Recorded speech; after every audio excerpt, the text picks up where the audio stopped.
This could potentially overtake us here. This is getting a little scary. Yeah. Holy shit. Okay. Yeah, this is... Okay, y'all need to hurry up here. Like, seriously, we're encased in flames now. You guys gotta go backwards. No.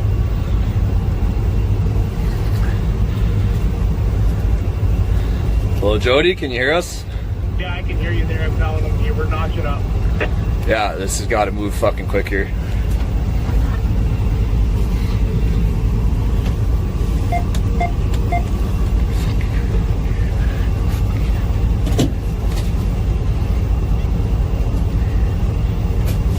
Holy crap.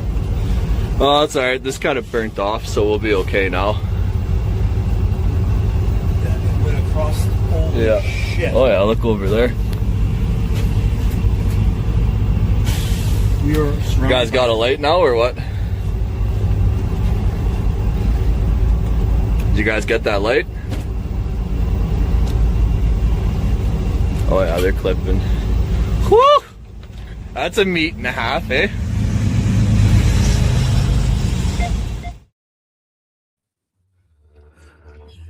Wow. Yeah. Welcome to the apocalypse. Sorry. Welcome to the shit show. My name's Andrea Edwards. My name's David Coe. I'm Richard Basilotto in the bottom right today, all the way from France. Yes, but France still there with a chance to score something for a corner. And my name is Joe Augustin. Welcome once again. The world, once again, is a flaming mess. That video you saw, by the way, actual video from inside a train's control room as they made their way through the fires. Climate extremes, political absurdity, war threats, economic strain, and the usual polycrisis chaos. It's hard to tell whether to laugh, panic, or just turn the news off and go live, go live in a cave. But perhaps that's not really your style. Now, so instead, we do what we always do. We take some of the biggest, strangest, and stupidest things happening around the world and try to make sense of them without the corporate glaze. Because somehow, everything is connected. Everything is on fire. And everybody acts surprised. Then we also will get to China, because if you want to understand where business, power, and the future is heading, you can't ignore China. Our guest has spent more than a decade living and working there across sales, marketing, hospitality, luxury brands, Keppel Land, Club Med, the Singapore Tourism Board, and even the Singapore Police Force. He's the mind behind China Decoded, a framework that helps boards and C-suites understand how Chinese companies think, compete, and scale. Can you welcome to the shit show, Kenny Lim? Hi, everyone. Glad to be on the shit show. You got the name there. It's a strange set of words to pass through the lips, right? You got to give it a bit of an oomph, right? Yeah. So Kenny, we always like to start with the story, right? So what is your story? You're known as the China Whisperer. What's your story? Well, I have between me and my family, we have a combined something like 80 years of experience and exposure to China. So my father went to China back in 1997, right? So he's been there now 30 over years to set up a food processing plant. So my exposure to China started when I was actually a very young adult or even a teenager, right?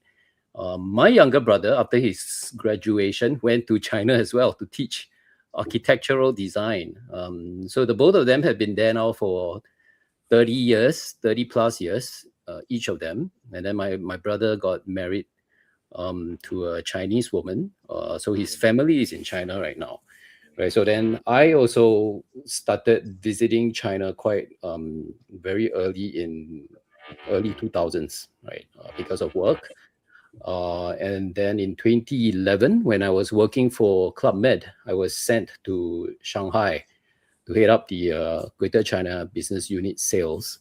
And then I lived in China for 10 years, right? So 5 years in Shanghai and then another 5 years in Zhuhai and Shenzhen. And during which time I traveled quite extensively because Club Med sold its packages or its product through travel agencies. So the distribution is very wide.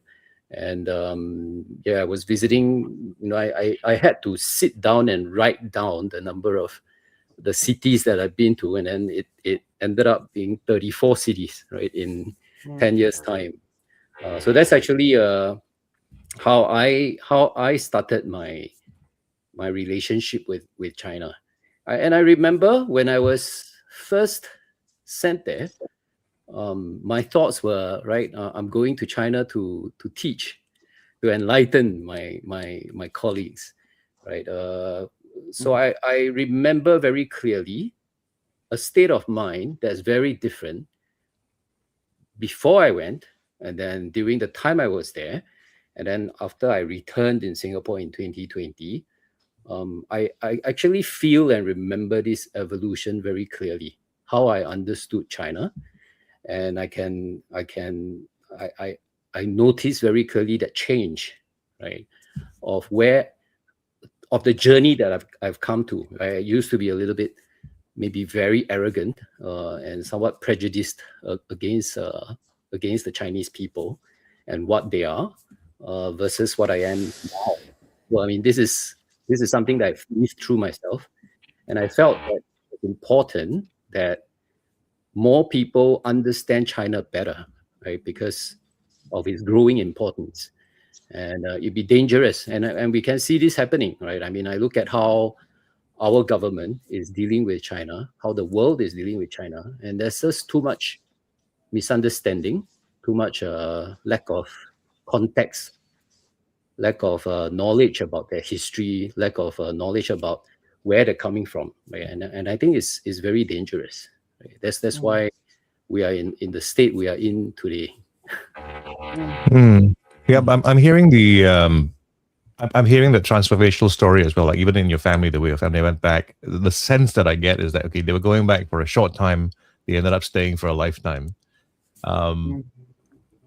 You're calling yourself the China Whisperer. You've kind of explained where that comes from. So when you think about it day to day, I'm sure things get you mad, frustrated from time to time as well, right?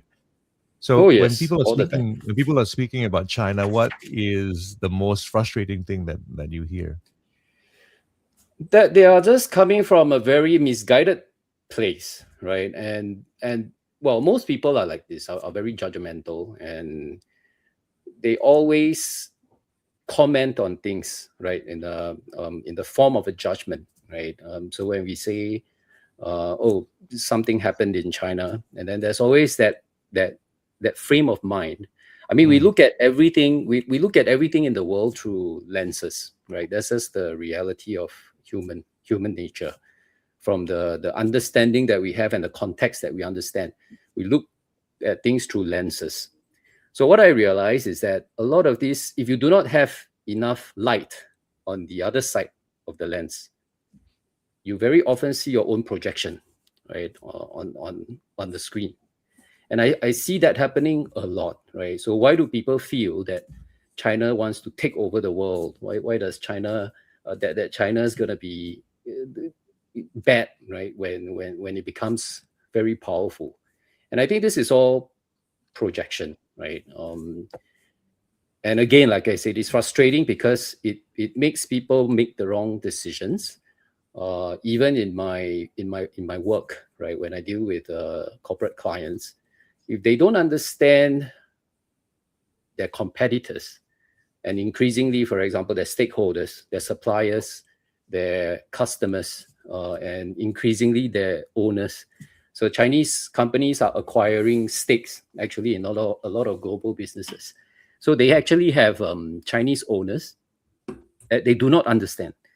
And then they make the wrong judgment. They project their own assumptions, and then make the wrong decisions. Right? So this is something that's totally avoidable, and all they need is a little bit of knowledge and context. Yeah, and I mean, perhaps part of the problem also is that it is as large of a place as it is quite closed. I mean, they do keep things quite close to the chest as well, right? They're not actually just saying come this is exactly how we are. This is our play. This is our way of doing things. They just do it, and they don't seem to spend very much time on talking about how they do it. Um, and I wonder about this because you're talking about how people project certain things, because all we get to see sometimes is things like the way something happens in Hong Kong, or as they talk about Taiwan. What do you think, and how do you think that people can begin to get a sense of it? Because what I'm hearing is, it's like people see one aspect of China and they think that's the way all of China works, as in there's a way in which a certain aspect of life is treated, in terms of perhaps politics, in terms of views, and people think that might be how business works as well. Is there a really big difference between politics and business in China? I think there is some difference, right? But the mindset is mindset. So I talk about, well, I call myself the mindset expert, because I truly, I like to look at behavior and how it was driven, right? The things that drive behaviors. And I think China has a very unique mindset. You can say every nation or every people have a certain mindset, but I think mindset exists in China in a very unique way, in that it has one of the longest, of course, history of a civilization. And very importantly, this history of its civilization is taught to its people very consistently, right? And then add to that, right, the fact that its modern history, the last, maybe from 1830s, right, from the century of humiliation onwards until the founding of the modern China. Now, this history is actually still living memory in the Chinese people. So it actually affects, their worldview and their values very consistently across the entire people, right? So, I mean, I personally find mindset within the Chinese people to be very consistent, even though it's a very vast and big country, and then it's of course many different regions with its own subcultures. But the common understanding of their history is actually very consistent, and also because the history is very vivid, right? I mean, and because it's such a powerful history, the trauma that they have went through, things that they have gone through, is actually not so long ago, right? What happened in World War II, right? People remember World War II. Of course, there's still maybe not many survivors left, but we still have people who listened to the first-hand stories of survivors of World War II, right? They are actually still surviving. So this is living memory, right? And in all of the world, I think very few countries went through during that era the kind of experiences that China had, right? How different countries came in and divided it, did whatever they wanted to it. On their own soil, they were dictated to. Land was given away. So these are all very, very fresh, right? And I mean, I teach this actually in the lecture part of my corporate workshops. I share the history of modern China. And to date, the Chinese people very consciously hold on to this memory. It is in the national anthem that they sing every day, right? It is, in, of course, their history books. They have kept, for example, the old summer palace, the ruins of the old summer palace, standing as it is, as ruins, right? The old summer palace in Beijing is 540 football fields big. And then they've kept it, undeveloped, right, as it is.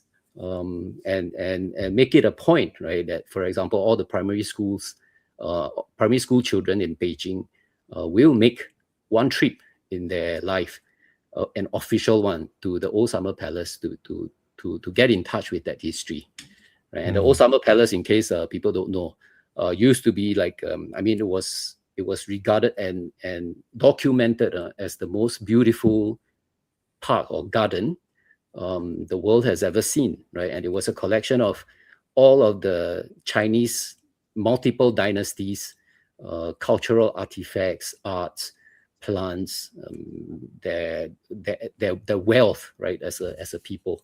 And it was burned down at the end of the Second Opium War by 4,000 French and English troops over 3 days, right? They just razed it and then looted the place and brought all the artifacts out of China, and they now exist in Europe, maybe. And yes, the Chinese people remember it because they are taught it. Yeah. So it's living memory, right? And because of that, this mindset, the views, the world views, and the values that they have, I found to have remained very consistent and quite vivid, right, inside their psyche. Right? Yeah. So interesting. Anybody else has got something you want to? I love the history side of it. But you mentioned something at the beginning, because it was something I obviously noticed when I first came to Singapore back in 2003. Was this? I don't like to use the word, but this arrogance of Singaporeans towards Chinese, which I think has changed a lot. I remember being in a taxi once, and a Chinese guy was riding a bike.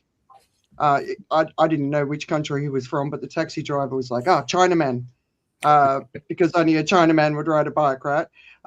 So I found that really interesting, how I think, if you think about me being in Singapore since 2003, it's like being in China since 2003. The change has been so fundamental. It's so massive. But the other thing that I find really interesting for Singaporeans is, do you remember the TikTok CEO was being interviewed by the US Congress, and they kept referring him to being from China, and he's like, no, I'm Singaporean. No, I served my nation. And they say, yeah, but but they kept insisting about, no, but you're from China. I'm just, how do you guys react when that happens? I kind of find it a curiosity. I didn't think it said anything about Singaporeans. No. It says about Americans, right? Yeah.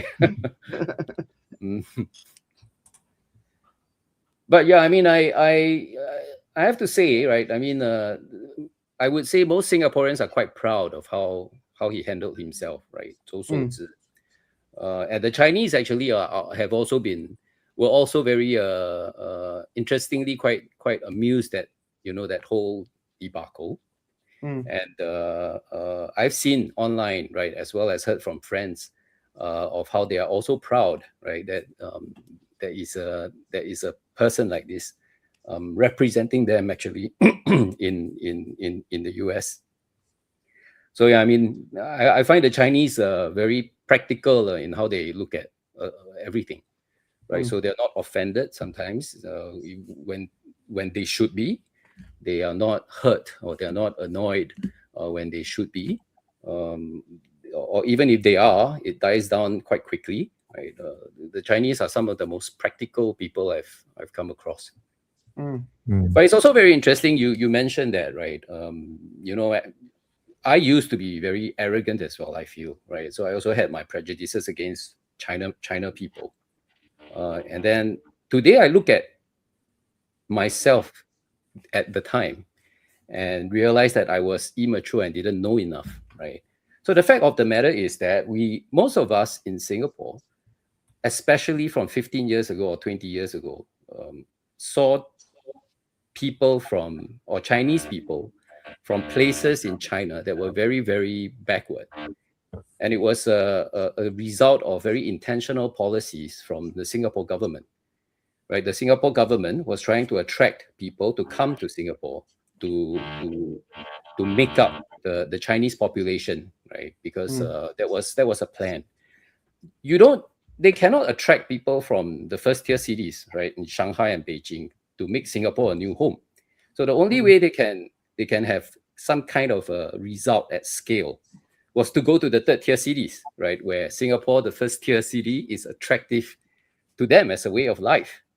Right, so the people who came here at that time were from very rural, very not developed towns and cities, and of course, together with that, the behavior that came along with those that stage of civilization, right? So it created a very misguided or distorted view of what Chinese people are, right? So the fact is, China is huge, right? Is 1.4 billion people, 55 ethnicities, and then we see a certain representation of it. And then Joe is absolutely right? Because especially with people from small countries like Singapore, right? We think of a country's name and then we attach it to everyone because that's who we are in Singapore, right? Somebody from Ang Mo Kio is no different from somebody from Toa Payoh, right? But in China, it's entirely different, right? It's like saying the British are the same as the French, or yeah, I mean it's really that, right? Just a couple of questions or comments there, Joe, if you want to address them. Okay, so Gamjan, and what China is also lacking, sharing its culture as it deserves. Japan has anime, Korea has K-pop. What about China? I don't know. What do you think? I think China is sharing a kind of culture around the world. It seems to take the form of robots and cars right now. Yeah, and air conditioners. And air conditioners. Yeah. I want to talk more about. I want to get back to this thing about the story that drives China internally, because we were taught the history of China as well. So the same things did happen in history, but I noticed the labeling is a little bit different. And in our conversations and in the posts I've seen as well, the term the humiliation, Century of humiliation. Yeah. So that's something that I think is it's kind of a superpower that's been installed into the Chinese people as well, and it's almost that built-in desire. We have to make this right. We have to do something. It's a driving force. It leaves a hole that needs to be fixed. Because I don't remember when I was learning about it being seen. It wasn't framed the same way. The story wasn't put that way. It was a defeat. That's it. But the language I hear when it's described from a Chinese perspective is the humiliation, right? So how much of that do you think plays into the way China reacts to the world? It is a very important part of how they behave now, right? And I suspect, right, Joe, that your knowledge and memory of the century of humiliation is but the tip of the iceberg. I mean, I talk about it now, right? So I spent months researching and consolidating the information for my materials, and even as the China guy that I was in 5 years ago, I was learning so much more, right? When I intentionally dig, right? So the century of humiliation is so much more than the burning of the Summer Palace or the Japanese invasion, right? It started in 1839 with the First Opium War, and then there's been so many little skirmishes and insults and humiliations that different countries were doing to China. So in my course, when I describe the century of humiliation, the material takes a full 35 minutes for me to go through. This is a 50-slide segment, right? And the audience is usually riveted, right? Because it's storytelling of things that everybody can relate to, right? When you have a trade, when you are doing trade with the British, because they were buying so much tea and porcelain and silk, but they had nothing to sell to China, right? And then decided, heck, we will sell opium, right? And then of course the Chinese resisted it, and then they tried to put a stop to it, and then it was framed as an act of war. And then the British sent their more advanced steam-powered ships, and this happened in 1839, So and then they came in and they attacked China, forced it to allow opium sale, forced it to sell to allow the import of opium into more ports than just Canton at that time, and then forced it to accept the fact that all foreigners can move freely in the country and not be subject to Chinese laws. I mean, things like this, right? So this went on for a very long time. So when the British did it, and then suddenly a lot of other countries realized that China was so weak that they could have the same thing. Oh yeah, and after they attacked China and forced all those concessions, China had to pay reparations, had to pay indemnity, right, to British for all the trouble they took. And then all the other countries started to do the same, right, because they could, right? So today, when we look at China and its behavior, the fact, for example, that they built up their military, in this context, we can totally understand why they feel this is necessary, right? Because the Chinese, I think more than any other people in the world, understand the law of the jungle, right? And if you are weak, you have no one to blame but yourself when people come for you. You deserve to be bullied, right? So that's actually a very core thing, a very core theme in their culture at the moment, right? That they must never be weak again, right? So with the military built up and all that, right? People like I don't know, the Japanese finds it threatening, the Filipinos find it threatening, but I think it's the framing that they have chosen, right, to take. But the Chinese have always been very clear that they are building themselves so that they will never be weak again, never be so weak that people can do whatever they want to it. Because they learned the law of the jungle earlier and in more dramatic, more traumatic ways than any other civilization on Earth. They were nearly wiped out. I mean, exterminated as a people. That is actually in their psyche, right? The Japanese invasion that they went through for 14 years was truly a time when they understand it now to be a time when another people were trying to exterminate them. Right? I was sharing this with Andrea the other day, right? Over a conversation. I said, every time the Japanese invaded or started bombing a Chinese city, and they did this over 14 years, every time they started with a city, one of the first targets the Japanese went after is the universities. The Japanese bombed Chinese universities as one of the first targets. It is a very clear sign that they are trying to destroy the knowledge, the passing of knowledge, the culture, and young people, because they wanted to subjugate the people into becoming Japanese, like they did with the Taiwanese when they colonized it. So the Chinese remember that time, right? The century of humiliation with its many, right?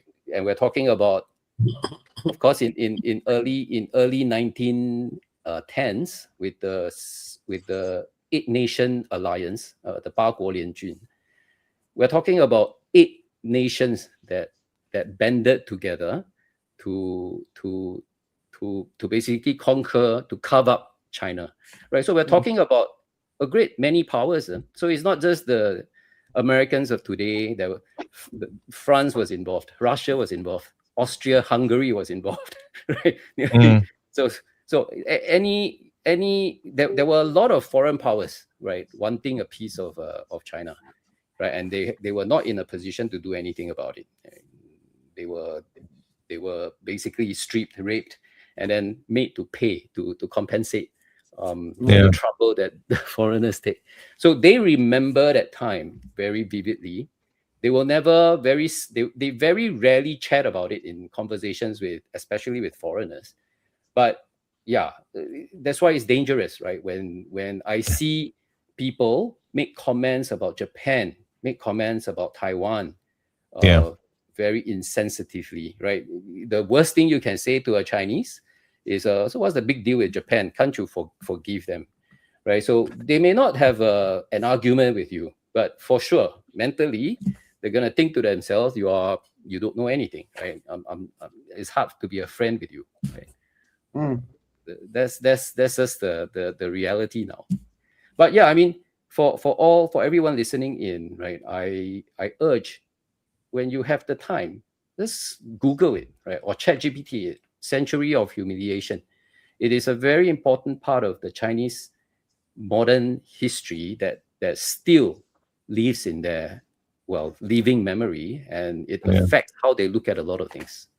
But they also do take responsibility as well, right? It's not about blaming everybody else. They also take responsibility for getting to a weak state. And this is what I find the most amazing, actually, about the Chinese.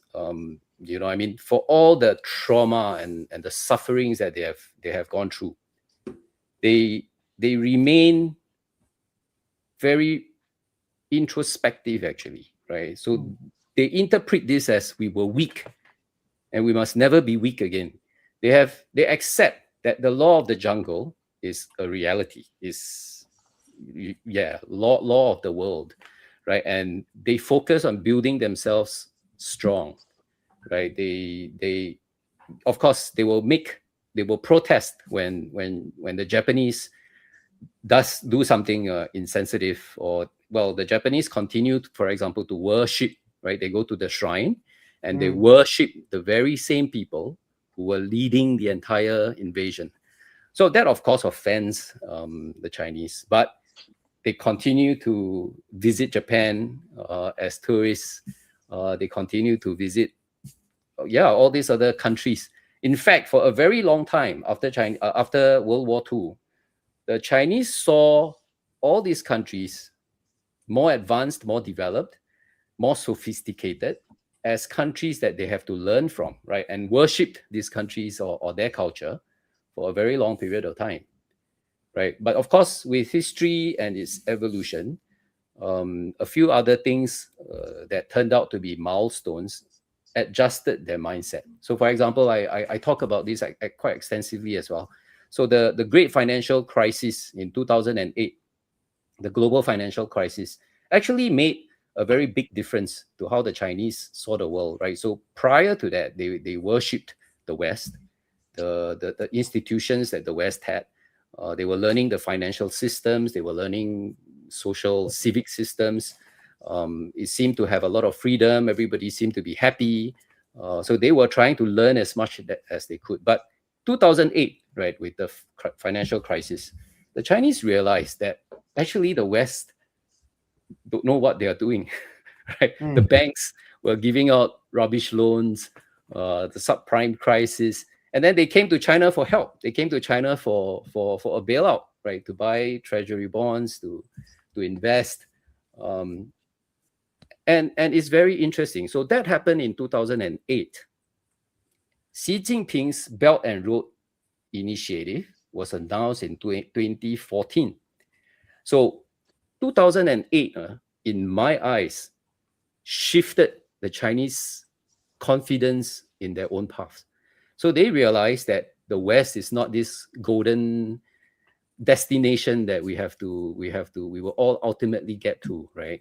Because they also screw up, right? And they decided that they had to find their own path. And then it took, of course, 6 years for Xi Jinping to come up with this idea, right? Something that China will lead globally. His idea of the Silk Road, right, in modern terms.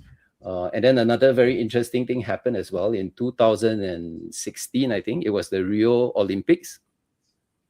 There was this diver, right, He Zhi, and then her boyfriend, Qin Kai.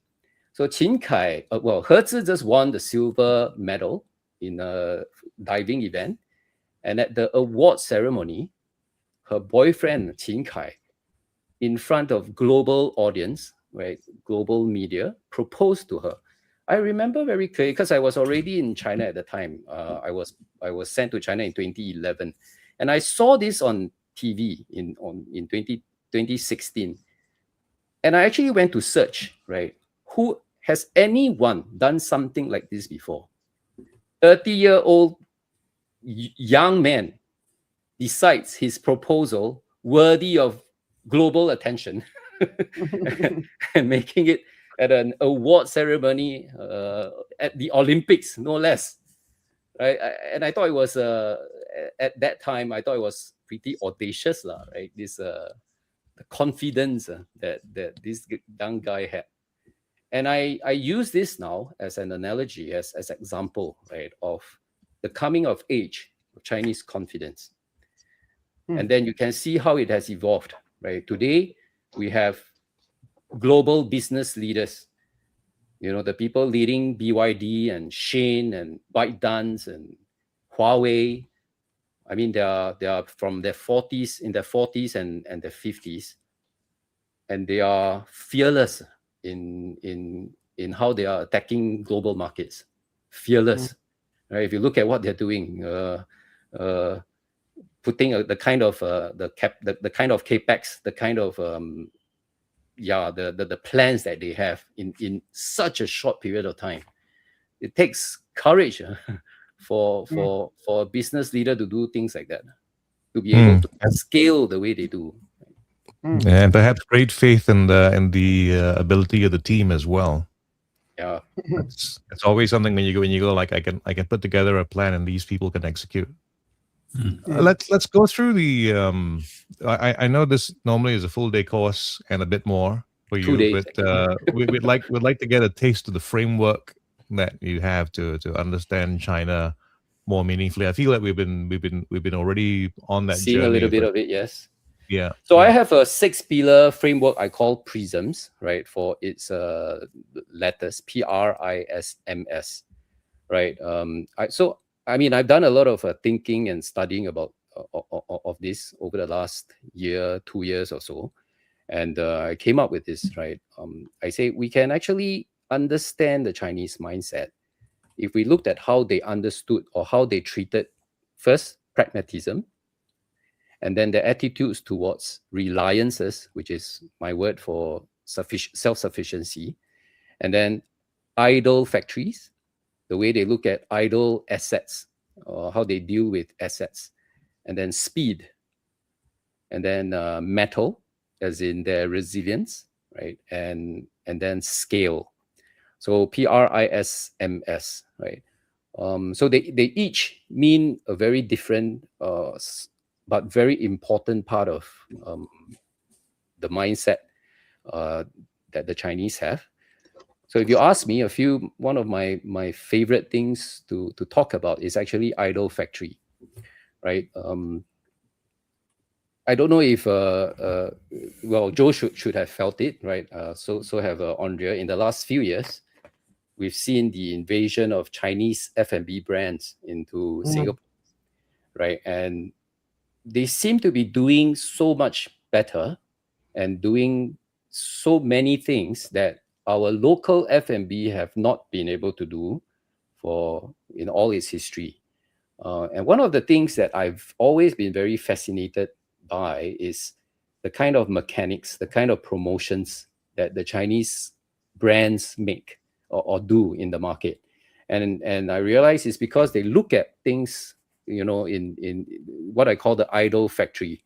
The Chinese cannot accept that they have a factory laying idle. So before COVID, before the Chinese brands came in big time, a lot of our Chinese restaurants have very busy lunch times and then very busy dinner times. And then the time between 2 to 5 p.m. tend to be very quiet times.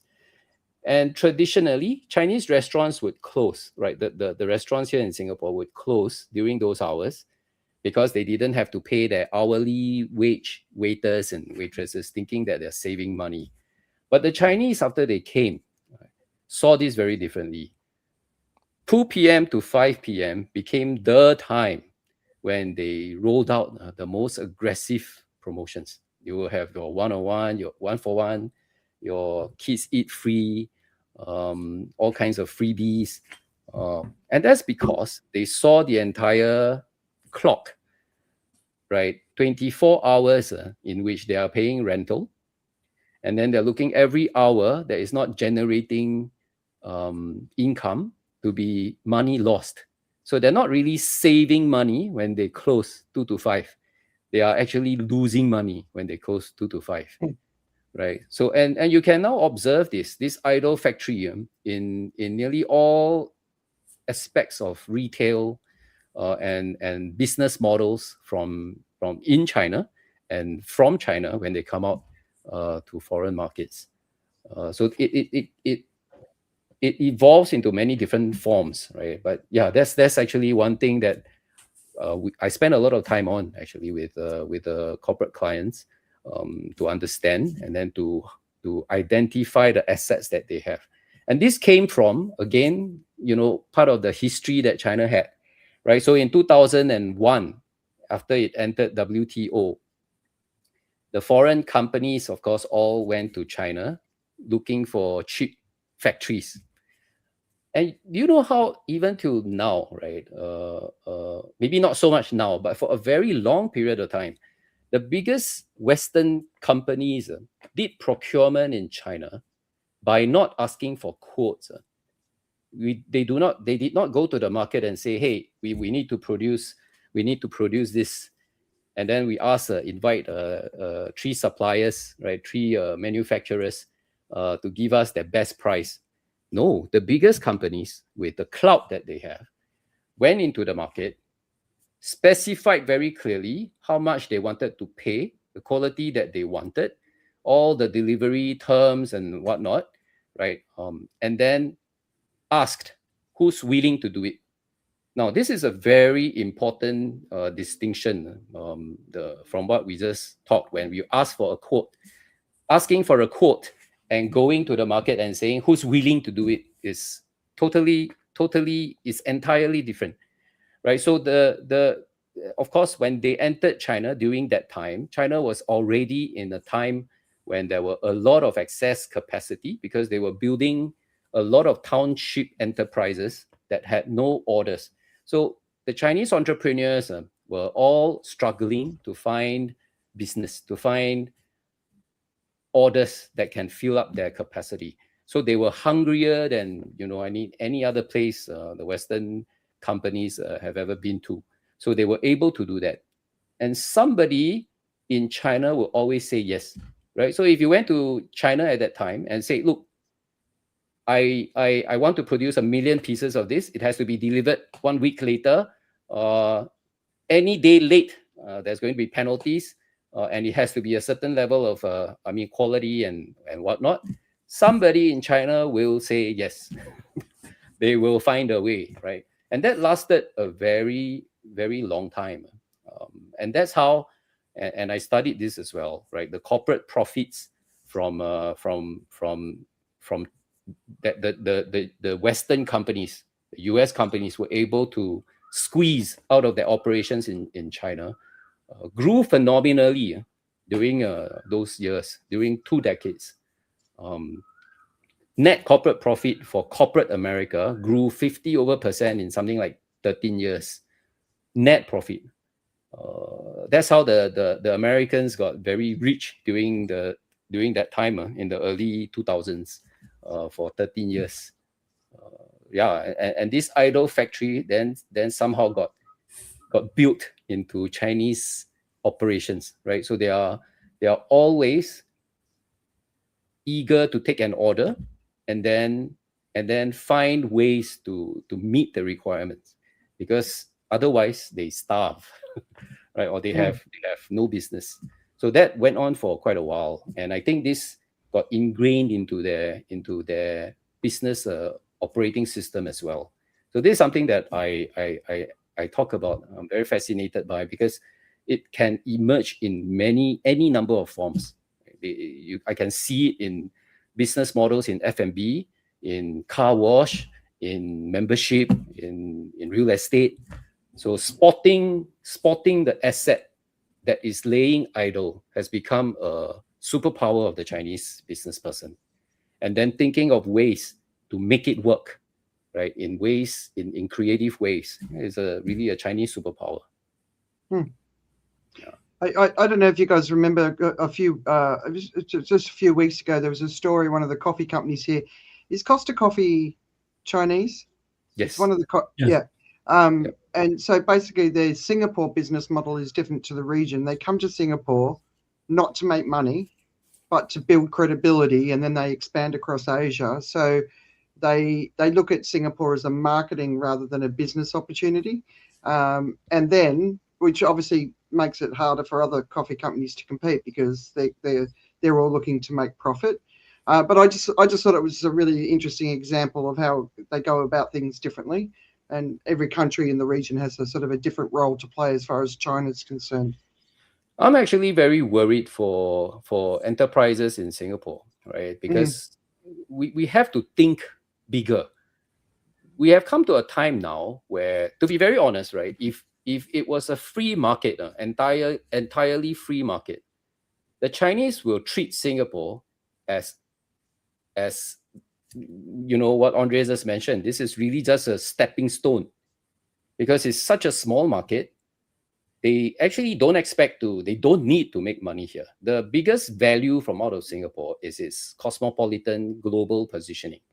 So if they say, oh, we have a branch in Singapore, they can actually say they have globalized, right? So that's something that the Chinese have been actively doing, right? So they bring their operations to Singapore, and you are absolutely right. They don't necessarily have profitability or even breaking even as an objective, because they see a lot of other value out of this. Now, as a result, how are we going to compete, right? The local operators. So I've come to the conclusion now. I think the solution is in a few things. First of all, Chinese businesses or Singapore businesses cannot think about Singapore only now as a market. Our world now has become global. The moment we start, we have to be thinking about scale. So I would even advise, for example, my clients to start considering Malaysia and Indonesia, or the cities in Malaysia, Johor Bahru and Kuala Lumpur and then Jakarta, as part of our initial launch plan. So you don't even necessarily have to open your first outlet in Singapore. You can do so in Johor Bahru if you want to prove concept, right? So that's something that I talk about. So we have to go at least regional, because otherwise we have no firepower to play against the people who are coming here and using Singapore only as a stepping stone. And then second, I think legislation is, to some extent, is necessary.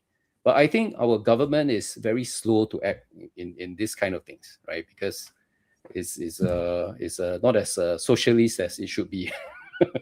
But I feel that it's necessary, right?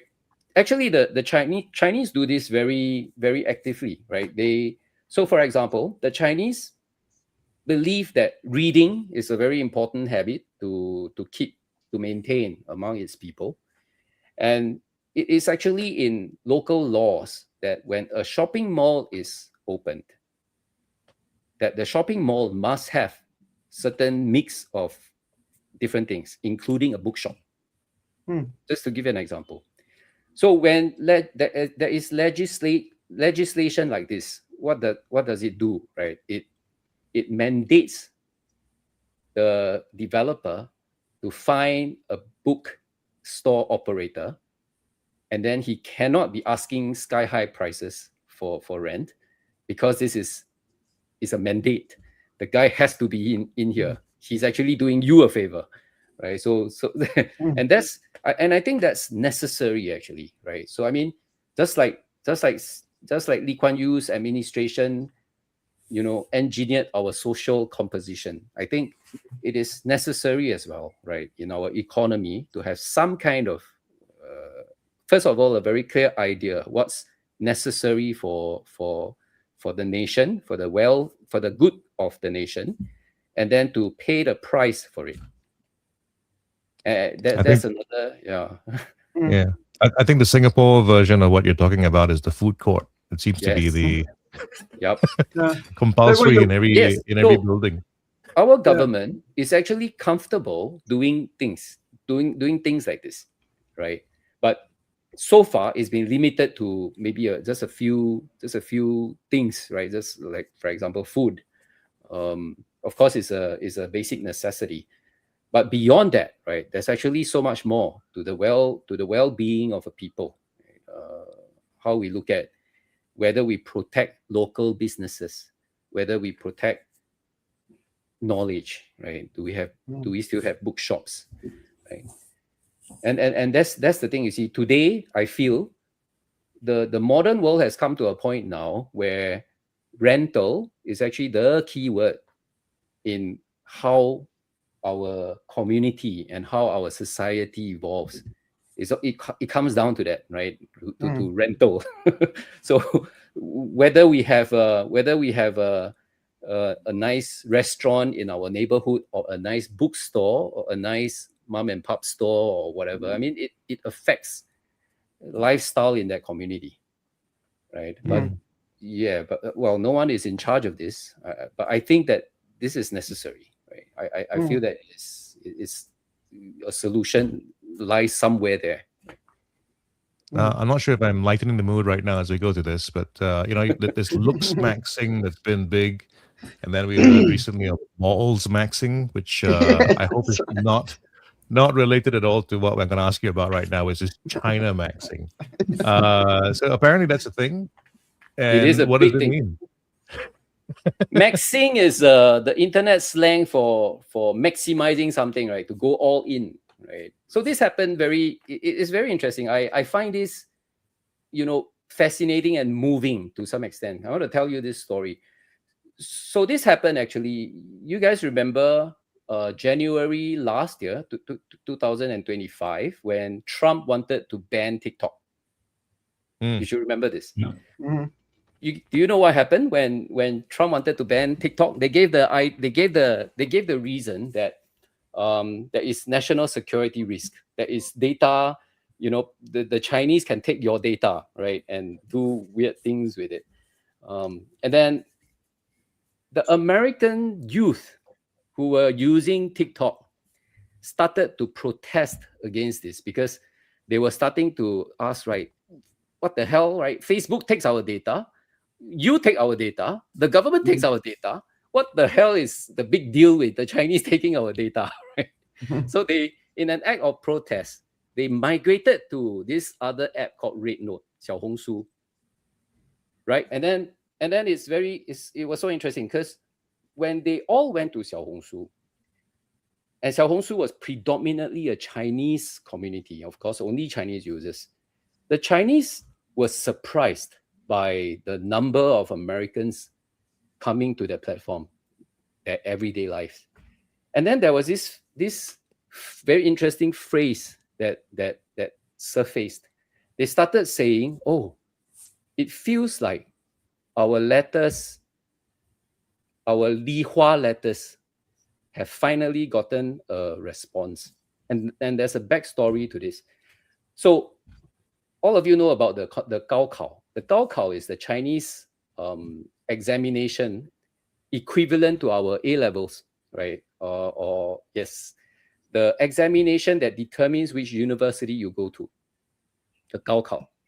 So the very last question of every Gaokao from the year 1995 was always a question that tested the Chinese command of the English language, and it always asked the examination taker to write a letter to a foreign friend as a Chinese person, Li Hua. So 13 million Chinese youth take the Gaokao every year. From 1995 all the way to 2025. That's like, I did the sums before. It's close to 250 million such letters, people who attempted this question. So every Chinese youth who have taken an exam to go to a university has answered this question before, writing a letter as Li Hua to a foreign friend, to a foreign pen pal, right? So when the Americans suddenly came, and this foreign friend was always American, right? Not the French or not the English, is American, right? And then when the Americans came, the Chinese started, well, nobody knows who exactly was the first person to say it. But this person said, wow, I feel like my Li Hua letters have finally gotten a reply. And it was a very moving thing. Then people started to share their Li Hua letters, right? So all the letters that they have written, and you can imagine, right? The Chinese youth, 16, 17 years old, practicing for the Gaokao. So I talked about 250 million people who have taken the exams, but each of them have practiced answering this question or versions of this question. I don't know, hundreds of times, right? That's how they prepare for the Gaokao. So we're talking about billions of Li Hua letters addressed to foreign friends. And the Americans themselves got moved, right? And yeah, I mean, when you have the time, go on YouTube and search Li Hua letters. You will find a lot of Americans posting and crying and being moved, right? Because there they were saying, right? They say, and here we are, our media demonizing, telling us how bad, the Chinese people are, how they hated us and blah, blah, blah. And then I realized, we all realized that they have always been friendly, telling us about their day, telling us about their country, about their lives. And then they started to write back. So then there was this emotional and personal connection established, right? And then people started, of course, sharing, tips of life, right? So the Chinese, this is a very Chinese thing to do, right? They say, so how is your day? How is your health? Right? Then Americans started to come online to say, oh, I've stopped drinking ice water, right? I drink warm water now at every meal, right? I'm drinking tea. I'm using a thermal flask now to keep my water warm, right? I'm wearing I'm not wearing shoes at home anymore, right? So there's all these things, and then I don't know when it started, but the term Chinamaxxing also started from some of these key influencers. So they'll come on to show off just how much of these Chinese habits or lifestyles that they are taking. Of course, the fact remains, the reality is that a lot of this advice from the Chinese are actually good things. Right? So the Americans started to realize, yeah, these are good things, right? It's good for them. It's good for their health. They started feeling a difference. They stopped drinking ice water. They are drinking warm water now, and they started feeling a difference, and they share it. And then I think it was Forbes or Fortune magazine, I don't remember. Forbes or Fortune magazine, in an article, actually not so long ago, I think it was April this year, just a few months ago, actually talked about Chinamaxxing. Right? This term appeared in an official article, and then it became a thing. It became an official thing. And it's, right, I mean, I also just realized what I'm doing now is actually the same, right? I'm saying that the Chinese mindset with the 6 pillars in the framework can be learned, and then it can be applied to corporate practices or corporate behavior outside of China. So I'm talking about corporate Chinamaxxing. I'm just we're coming up on the hour right now, so I just want to change gears a little bit right now. So when I look at myself and how I look at life and how I look at my values, I think even though I'm someone from Singapore, from the region, if I think about who I sort of am deep down, I'm almost American, right? In terms of the way I look at values and heroism and stuff like that. So I'm wondering now, from your perspective as well, because I mean, you're Singaporean, but are you Chinese in the way you look at yourself in terms of a mindset, right? I mean, are we, despite the fact that we are not actually part of China, are we just Chinese? I mean, of course, we are Chinese Singaporeans, right? I see myself as Singaporean first and foremost, but ethnically I am Chinese. And then also because of my personal experiences, I know China in a way that's different from the average Singaporean. I mean, I do see myself as Chinese as well as a Singaporean, right? But yeah, I mean, if you ask me, right, if can I live in China, can I retire in China, and I don't have any issue with that. I don't have any problems with it. In fact, I recommend it to quite a number of my friends. My friends, actually, well, a very good friend of mine, I don't know whether he's online, Kok Hao, actively planning to retire in China. Right? Yeah, some people have described it as the JB of, it's an international scale. It's the JB for Singapore, right? Another JB. It's actually, yeah, I mean, it's a very comfortable place to be in. And then, I mean, the reason we feel comfortable with it, of course, can't get away from the fact that, yeah, maybe there is that ethnic connection, right? I mean, the fact that we are Chinese means that we find it very comfortable there. But then increasingly, we are seeing now more and more people from different nationalities finding it very comfortable in China. I just want to add, because there was a bit of conversation around China doesn't have a story, right? And I find it really interesting. You know, I think it was Kokau who sort of said, Damjan. Sorry if I'm saying your name wrong. What is China known for? You know, and which I find really interesting. Okay, so I've just got a bit of a list if anyone's got anything to add. So obviously the Chinese horoscope, which is now truly global, design, calligraphy, and writing. So there's contentions where the history of writing, Assyrians, Chinese, but more recently it's pushing towards China. It's ancient stories. So growing up in Australia, we grew up with monkey, Tripitaka, dragons, which is of course one of my favorite things. Everything it's doing with green technology, like everything it's doing with green technology and drones and robots. Fireworks, that was a China invention, right? Pandas, obviously. Now this might be wrong, it could be Japan. Gunpowder. Gunpowder is China. I think it's right. China, Yeah. Silk and design. The elements, the earth, air, wind, fire, and it was interesting because steel was one of your acronyms. Feng Shui, and it's incredible, grand history, you know. So, and by the way, Joe, you could never be American because you're far too cynical. But anyway, has anyone got any other ones that they would add to that list? I think China's incredible what it's got to offer. I think it's grown explosively through the cheap sort of product path in the last sort of 20, 30, 40 years. But I think there's so much more to China. Well, one thing that's well worth remembering is that China is the source of the Silk Road. Well, yeah, right. Yeah, Silk Road. The prosperity of Venice in Europe from China.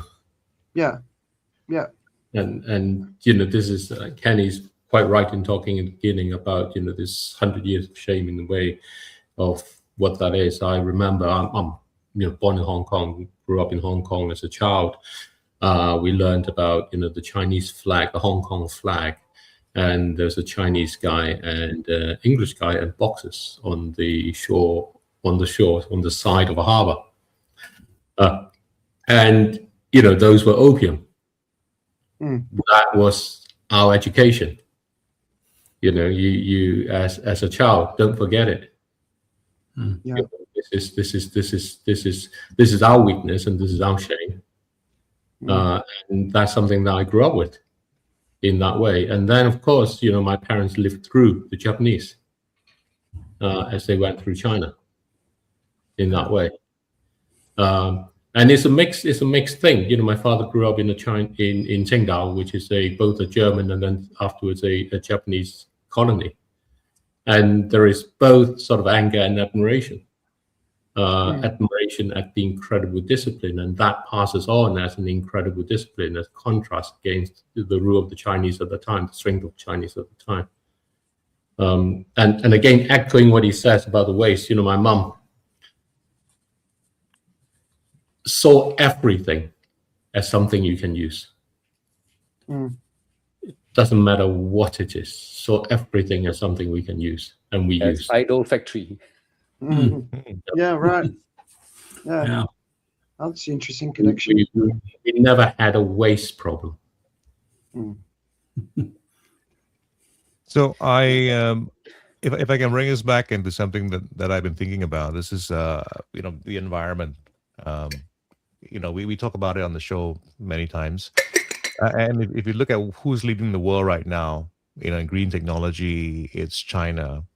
What are you seeing inside of China? I know this is outside necessarily of your area of expertise, but the thought that occurred to me is China more interested in the business of green technology than it is in actually the environment? Or what is it doing? What have you seen in China that says otherwise or adds to that story?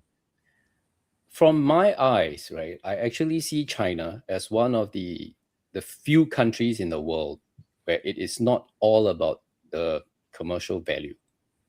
Right. So China actually wants, because it recognizes the reality, right, that if you do not have a healthy environment, you can't lead a good life. So I don't know. I mean, if you guys have ever come across China has this thing called the centenary plan, right? The 100-year plan. So the second 100-year plan, which is from now for this century, actually has environment as one of its key goals. So they talk about let me see. So yeah, there is this pillar out of a total of 5. There is one called ecological pillar, right? So to the Chinese, it is actually a very core part of their path ahead. They recognize the fact that pollution will not bring about a good quality of life. An environment without nature, not in balance with nature, would not bring about good quality of life. And they have very specific targets, right? So they have things like green, low carbon, carbon neutrality by a specific year, non-fossil energy, less than a certain percentage by specific year. So they are actually the only country I feel that is seriously addressing a lot of these issues with very specific numbers. Maybe the difference is that, I don't know, these numbers, when it comes from the Chinese, I tend to think they will meet them. But I don't know which other country now has specific numbers attached to specific time frame for themselves. So that's one thing. And then second, do we believe it, right? Once you have those numbers, do we believe they will meet it? So if you ask me, right, well, the Chinese have it as a measurable KPI, and I believe they will meet it. So I mean, in that sense,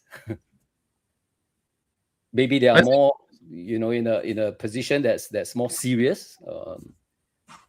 I really agree with what Kenny is saying in there. I remember, I've forgotten which year it was, but with regards to these sort of limits and stuff, there was a year before COVID. I think Richard and I were still working along, and it hit its emission limit, and it started shutting factories.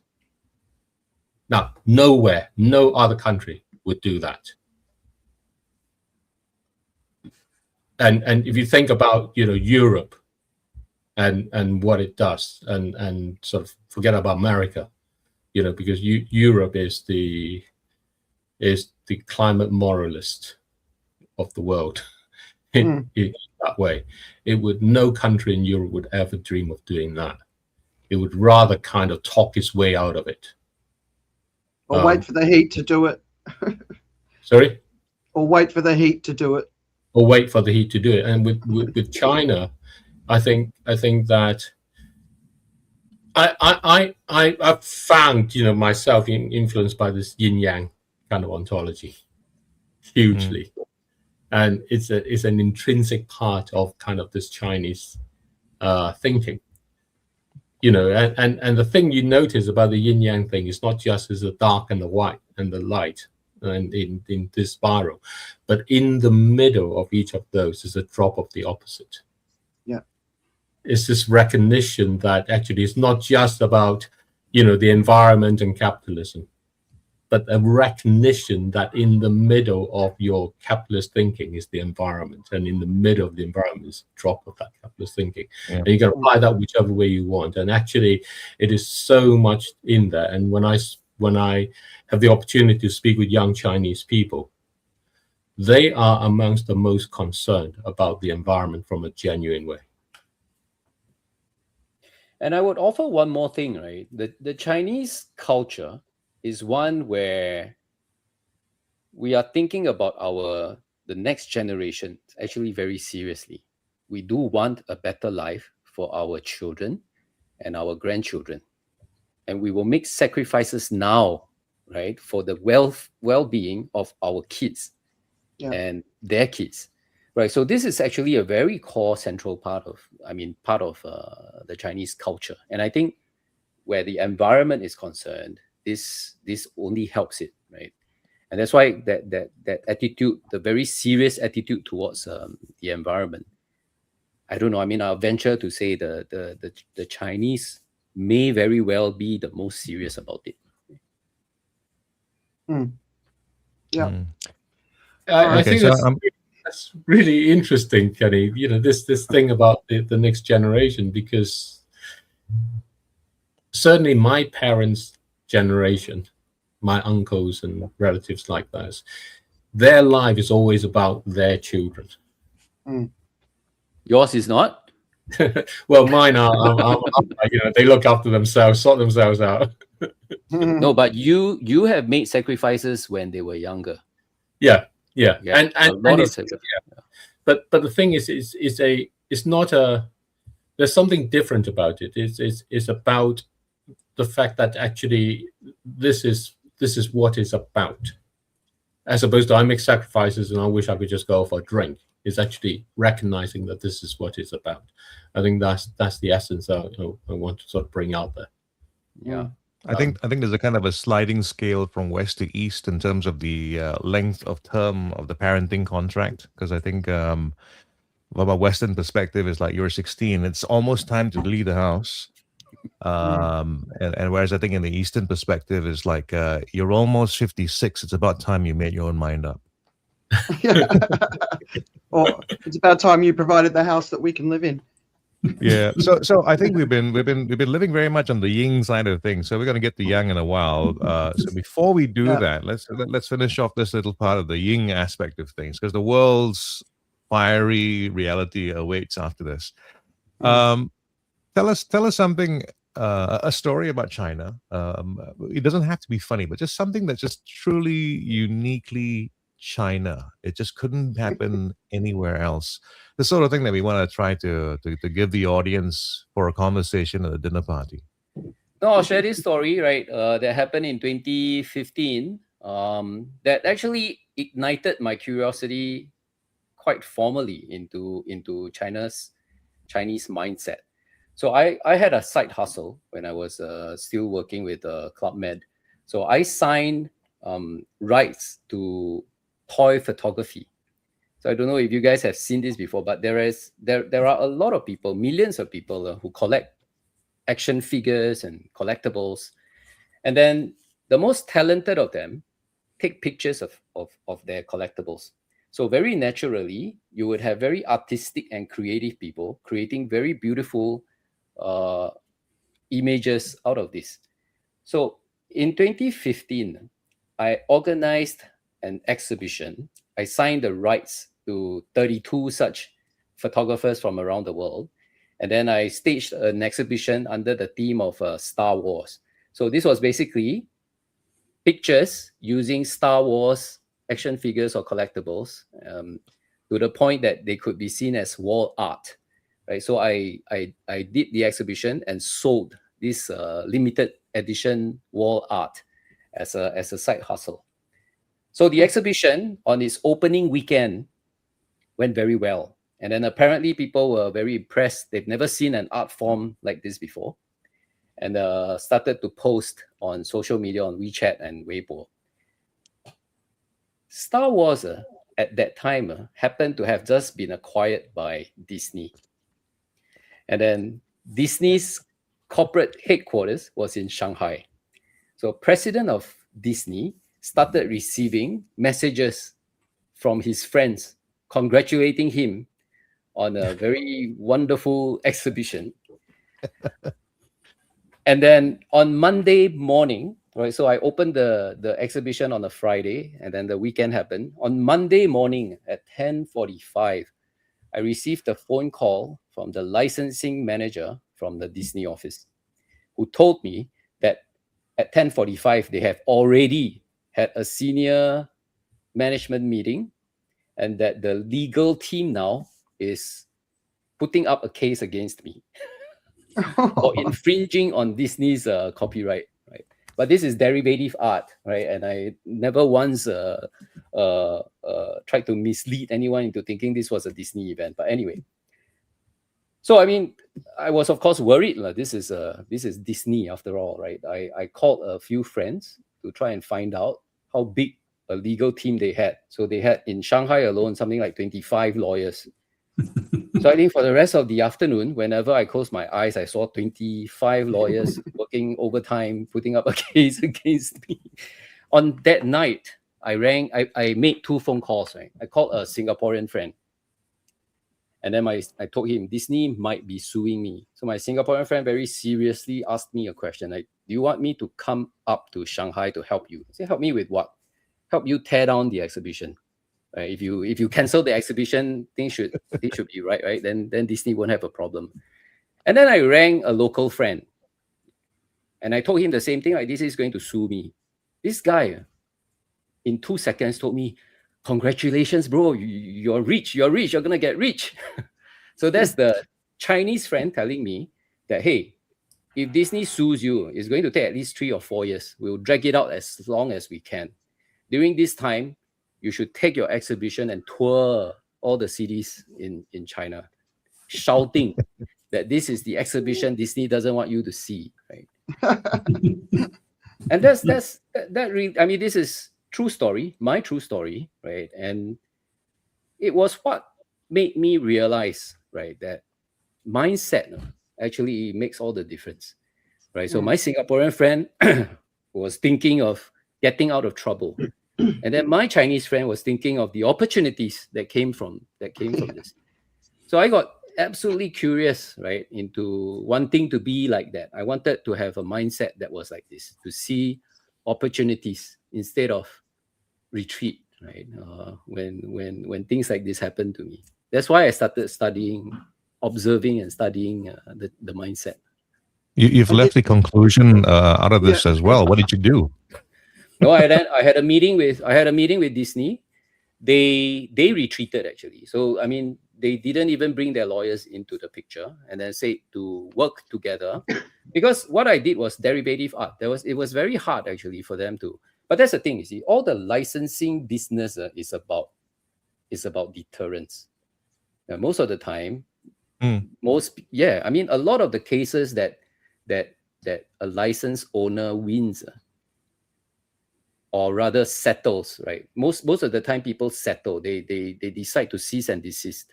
They don't go and fight this because they don't have that kind of firepower, right? The financial firepower to fight Disney. That's how they win, right? That's just the world. Is IP? I mean, this is something I wanted to talk about as well. But is IP itself something that is a little bit different in China? Because I mean, you know, you think about the core concept of communism, for instance, right? So IP itself is sort of almost anti-communist, right? The idea you should have no real way to say that you can't do this because I have it. So it's a very complicated. Yeah, it's a very complicated construct. Now, I personally feel that the Chinese have a certain. So just to give an example, right? When they were the chip factory to the world, and everybody came to them, what did we expect? We expect them to just, be the laborer, and produce and be at the lowest end of the entire value chain for how long? I feel that there is a certain understanding in the Chinese psyche that everything has a kind of reasonable exchange. Like if you invent something, it is right of you to benefit from it, to profit from it, but it should not be indefinitely, especially if this something is good for the community, right? And actually that is the concept of patents, right? So if you apply for a patent, it's usually valid for a certain number of years. No patents is indefinitely valid. So inherent in this is actually the idea that good things, things that are good for mankind, for civilization, should not be privately owned forever, right? So if it's all patents actually last something like 30 years, if I remember, 30 years. Then after that, it's actually open, free property that people can, right? So I don't think society should accept the concept that somebody can benefit and solely benefit from something that they came up with indefinitely. So I think there is that balance there. But there's also this very interesting case. I don't know if you guys know this. Louis Vuitton just sued Molly Tea for using that jasmine flower emblem, right? And then won. This was in a Chinese court. So I think China is also, of course, finding its way, right? And trying to come to some kind of a balance on how they understand these things and how they deal with it, right? But yeah, I mean, for a very long time, China never had any brands, right? So if you wanted a suit, it's the Mao suit. If you wanted a radio, the radio came because it's all produced by the state. So there was no concept of branding. The very first branded item in China, make a guess, what product was it? I think it's called the Little Red Book.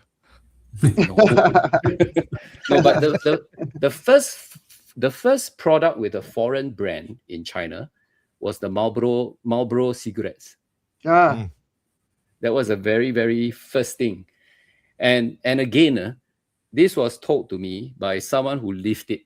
So it's sometimes very easy for us to forget just how quickly they have moved from that to where they are today. Right. So when you come across someone who is in his, for example, his 50s or even, I don't know, mid-40s, many of these Chinese people now who are very successful, very wealthy, actually remember days when they didn't have enough to eat, when they didn't have much at home. I mean, it's very, but a lot of these things are actually living memory. It's not history lesson. It's living memory in their brains. They remember days when hardship was the norm, when they didn't have enough meat. You had a kilogram or half a kilogram of meat for the family a month, right? And then you rationed it, right? It would do us well to remember that a lot of these people actually came off a life that they still remember that was very different. And then again, so this mindset, right, that they have their worldviews and their values, of course, will be different from us. Yeah. Kenny, we want to thank you for being with us. We're going to move on to the next part of the show. But for everyone, this is Kenny Lim, known as the China Whisperer, with his framework China Decoded, where he helps boards and C-suites understand how Chinese companies think. Chinamaxxing. Chinamaxxing. Yes, Chinamaxx responsibly. But he's going to stay with us. So I actually found it interesting in Singapore that people sort of older 50s and upwards remember childhoods in kampongs. So the memories here too. But the other thing is that came out, I think it was this week, was a Pew survey that basically China is now beating the US in popularity, significantly beating it, apart from India, which is kind of interesting. And there's a couple of interesting pieces going around about Midea, I think that's how you say it. It's an air conditioning company who basically dispatched 20,000 air conditioners into France in the middle of the heat wave. They made them within 3.5 days and got them to France within 7 days. So, and for a lot of Europeans, it's the first Chinese product they own, and they're very impressed with the quality of the product and all this sort of stuff. So it's an interesting time. And obviously for those of us out here in Asia who get other media, we definitely have a different sense of China and what's going on. And you see it through a cultural lens as well. So it's an interesting one. All right, just want to quickly get onto the news. We know that there's explosive diarrhea spreading across the United States. And Explosive diarrhea. Yeah, and if you're in the American military, you can now do a screening for testosterone levels if you're over 30, and you can get some boosters if you need it. But of course, one of the concerns that's coming through is that it potentially could mean that female combat soldiers, it could be part of pushing them out of those roles, which I personally find so frustrating, because as a female in the military in Australia, I was in the early days of women sort of moving into all of the roles, and it was really, really difficult. So to go backwards on this and eventually at some point go forwards again, it's just it just breaks my heart. May I just say that the U.S., if they keep on going with this particular thing, they will have the baldest military in history. Baldest. Because one of the leading causes of balding is actually male pattern balding anyway. Is testosterone. It's actually the high level of testosterone in your body that keep going, and that's actually what makes the hair fall out of your head. All right, so I'm surrounded by testosterone. I want to add that. I'd like to be quoted one day in history and go like Joe Augustine said this would happen as the shiny military of the West walks past. Yeah. Well, the other thing that's happening, of course, is all those looks maxes, in particular Clavicular, has made himself sterile because he's injecting so much testosterone. A passenger on a Ryanair plane was almost sucked out of the window this week, which was like, whoa. And now there's a new term which I hadn't heard before. Apparently, it's not new, but it's a term called male lesbians, which seems like a bit of a contradiction, but it's not. So I'm around Gen Z kids, and we talk a lot about this sort of stuff because they're so open to sexual sort of states of being. They're just, it's, you know, when I think about when we were kids and what was acceptable and what wasn't acceptable, and you know, the shame attached to being gay or being lesbian or anything. This generation of kids got nothing. They got no problems with anything. You can be whatever you want to be. They just don't care. Anyway, male lesbians. I'll put it in the weekend reads because I actually find it really interesting. And of course, we started with the wildfire coverage that came out of Canada, but the smoke's now descended right across the states. They think it'll clear for the World Cup finals. But what I wanted to do before we start to talk about death is, Richard, you went here last week. There's a lot of stuff going on in the economy, and before we got on, you were talking about what's going on. Do you want to just give us a quick update on what you're seeing from an economy perspective? Yeah, I think we're still dealing with kind of a dichotomy that a lot of numbers in the world are coming in very strong, but there is, in my opinion, an incredible amount of weakness below the surface. And if you look at what markets have been doing up to maybe last week, the tide that lifted all the boats was effectively the AI trade. And every company involved in a meaningful way in that chain has made enormous gains over the last couple of years. And it's now kind of starting to crack.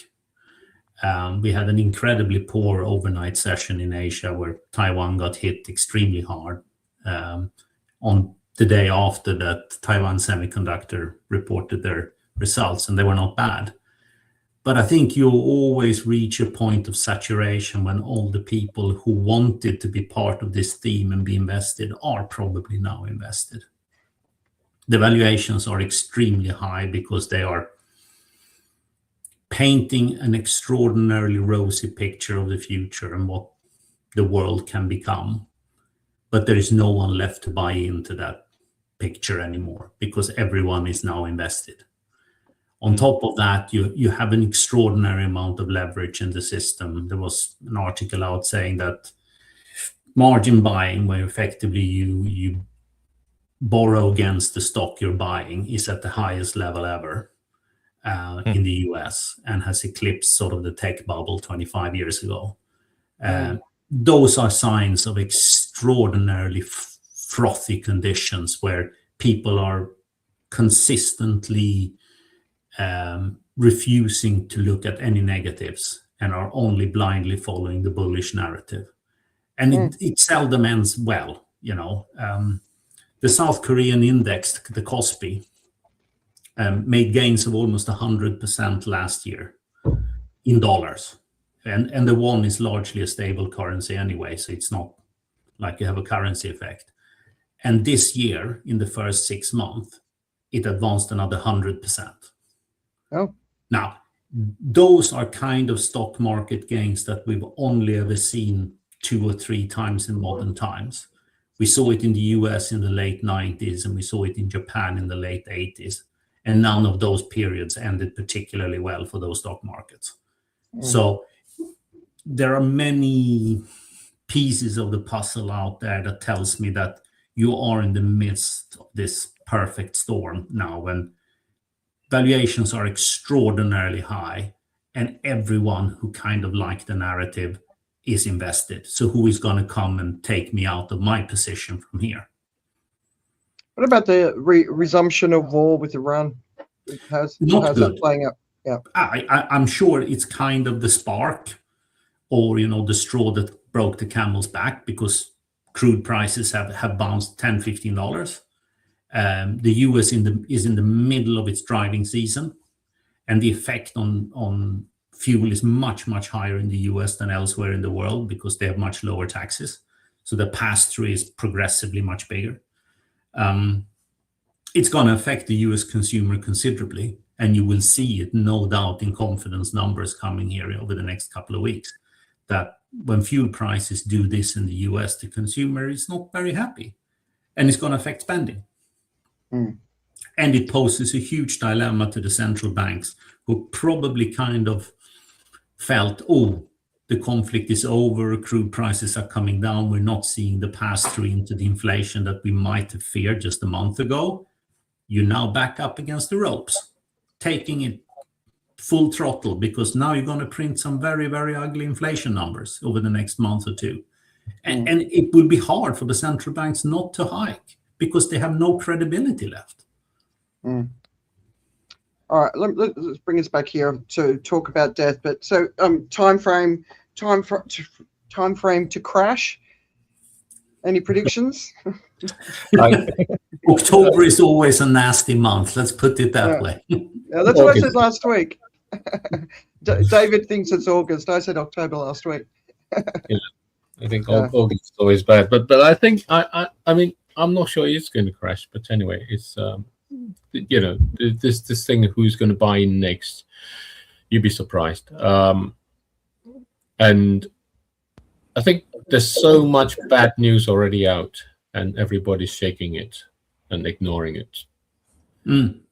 My read of this is that there's just too much cash. Yeah. And if there's more quantitative easing coming, there's nowhere else for the cash to go. It can only go there. It's just all in this. I mean, it's in the hands of a few individuals, in the hands of a few people, right? And that is the only place they know. Yeah. Although I was looking at Larry Ellison with Oracle and the amount of money that they've invested in it, and it's not. I wouldn't be sad if you lost it all. But anyway, it's right. I think that's right. And I think what it is actually, you know, in my mind, this crash comes when it's actually when the real economy and everything is completely connected with it. So it's not it. You know, unfortunately, it's going to be one hell of a crash when it happens. It's going to be like, it's going to make the 1920s, you know, the Great Depression look like a blip in that way. This is going to come on top of climate change, on top of 2 million people being evacuated in China, you know, the million people displaced in Bangladesh and those sort of things, and you know, air quality in US being comparable to the air quality in cities in Asia, where Asia is having the worst air quality in the world. And it's going to come on top of all of those things. So it's going to come on the practical realization that actually AI isn't solving any of these problems. But at the moment, the sentiment is very much AI will solve all these problems. When you go to hear about people working in AI, when you look in the literature and stuff, it's like, you know, when you look in the media and everything, it's about how AI is discovering all these things that will solve all these problems. I think that's a mood where people are always going to put some money in. I don't think, you know, China has stopped has disallowed retail investors from investing in the US. Not letting the common people put money into the US anymore. Protecting them. And remember, China had that 2015 crash. It was absolutely horrendous. And it was the property market that supported it, which was still okay at that time. And now the property market is somewhat in the doldrums, and it doesn't want what's going to happen if it gets this sort of irrational exuberance, if you like. But the thing about irrational exuberance is the party can go on for a long, long time. All right, so I just want to talk about the week of death. Lindsay Graham was obviously the big breaking piece of news this week, and conspiracy theories have been going ape shit, basically. Anne Widdecombe in the US, who's obviously in the UK, who was a former conservative and now part of Reform, was murdered. I don't know if there's any more information on that. The Sheikh in Qatar, who's really he sounds like almost the founding father of modern Qatar. He sounds like a bit of a Lee Kuan Yew. He passed. And of course, Sam Neill died. And if I was going to die, I hope people talk about me the way they talked about Sam Neill. Would you agree? It's been quite beautiful. It was sad. As an Australian, it was really sad because he was part of our lives long before he got onto the international stage. So for most of us, we almost grew up with him. So I found it incredibly sad. But the person who isn't dead is Mitch McConnell. No, he's just back. Well, apparently there's a photo, and then there's more conspiracy theories about it being doctored, and it was a photo taken all these years ago. And anyway, it's very Politburo, isn't it? yeah. Well, no one trusts anything in the US anymore. You know, even within MAGA circles, they don't trust anything. Laura Luna's going nuts. What a change, you know, from sort of like, you know, this is what you expect out of the communications from, you know, the Soviet Union and China and places like that, to actually this is the communications you get out of the US. We've come the full circle. So we're seeing a lot. So I'll go back to featuring. I was trying to give everyone a break. I thought we could talk about death for a moment. But there's a lot of obviously going on from an environment perspective. Are you guys still hot where you are, David and Richard? It's cooled a lot. It's still very dry, so that's still a problem. And of course, with the intensity of the heat, that meant that, you know, there's been a lot more water usage. So water is becoming a problem. So that's definitely the case. But I'm not sure whether this is low in the waves of the heat waves, or whether this is an actual kind of coming to an end of the heat waves. But it's been cooler yesterday and today. Still kind of, you go out, you take a walk, you're covered in sweat, but it doesn't feel like you can't get out at all. But that's my life every day, David. Richard, how are you going over there in France? How is it? Nice and toasty? Yeah, it was very warm when we arrived a couple of days ago, and it has cooled. Overnight was actually very, very pleasant. The temperature got down to like 14, 15 degrees, which is what it normally would do, and means this is an area of France where no one really has aircon, and I've never thought about using it when we stayed here in a hotel, and we don't have one at home, because the nights are cool enough that you cool down the house, and you're kind of fine. But it was pretty warm, albeit it was actually warmer in June when we were here than now. Then it was deeply unpleasant. Well, there'll be at least one hot night coming up when England meet France, and both sides will be very interesting. I don't know. I think the thing is, nobody really wants to watch that game. It is the saddest game in football, right? Yeah, exactly. It's the game that nobody wants to play. If you're a footballer, What teams have normally done historically, which I think is kind of a nice touch, is that you effectively play the guys that haven't had a lot of pitch time, and say, you were at the World Cup too, and the guys that were the pillars and have been used very heavily, basically get the day off, and that way everyone gets a run out in the tournament. Yeah, it's played like a friendly. Normally, they can be very entertaining games, but they're not played with that huge undertone of real aggression, because it's kind of a fun game. All right, so I want to keep us moving because we haven't got much time left, and I want to talk about. So obviously we were talking about the heat, and there's a lot of news and the fires across Europe, as well as in the US and Canada, or the smoke's in the US, but the fires are in Canada. And of course, all of this drops brown carbon onto the ice in the Arctic, which means it melts faster. And but it also, this is something to remember, when there's a lot of smoke in the atmosphere, it can also change the weather patterns in our favor.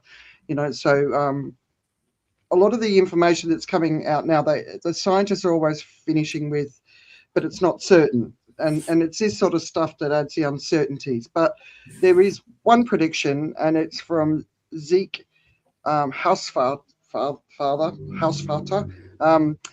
who I would consider, for me, is quite conservative as a climate scientist.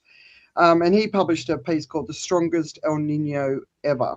And basically, it's based on 14 seasonal models and 667 ensemble runs, and it's pointing to a 90% chance that the 2026 to 2027 El Nino will be the strongest ever observed, and it's going to potentially peak near 3.6 degrees Celsius above its baseline of 3.4. The previous record was 2.75. Right, so this is significant. I want to show you one image from the research, which shows you how off the charts this extreme heat or event is going to be, and obviously for different regions it's going to have different impacts. But for us out here in Asia, especially in Southeast Asia, this is heat. For places like China, they get a lot of rain. So the region across the world, there'll be different impacts based on what the El Nino impacts are.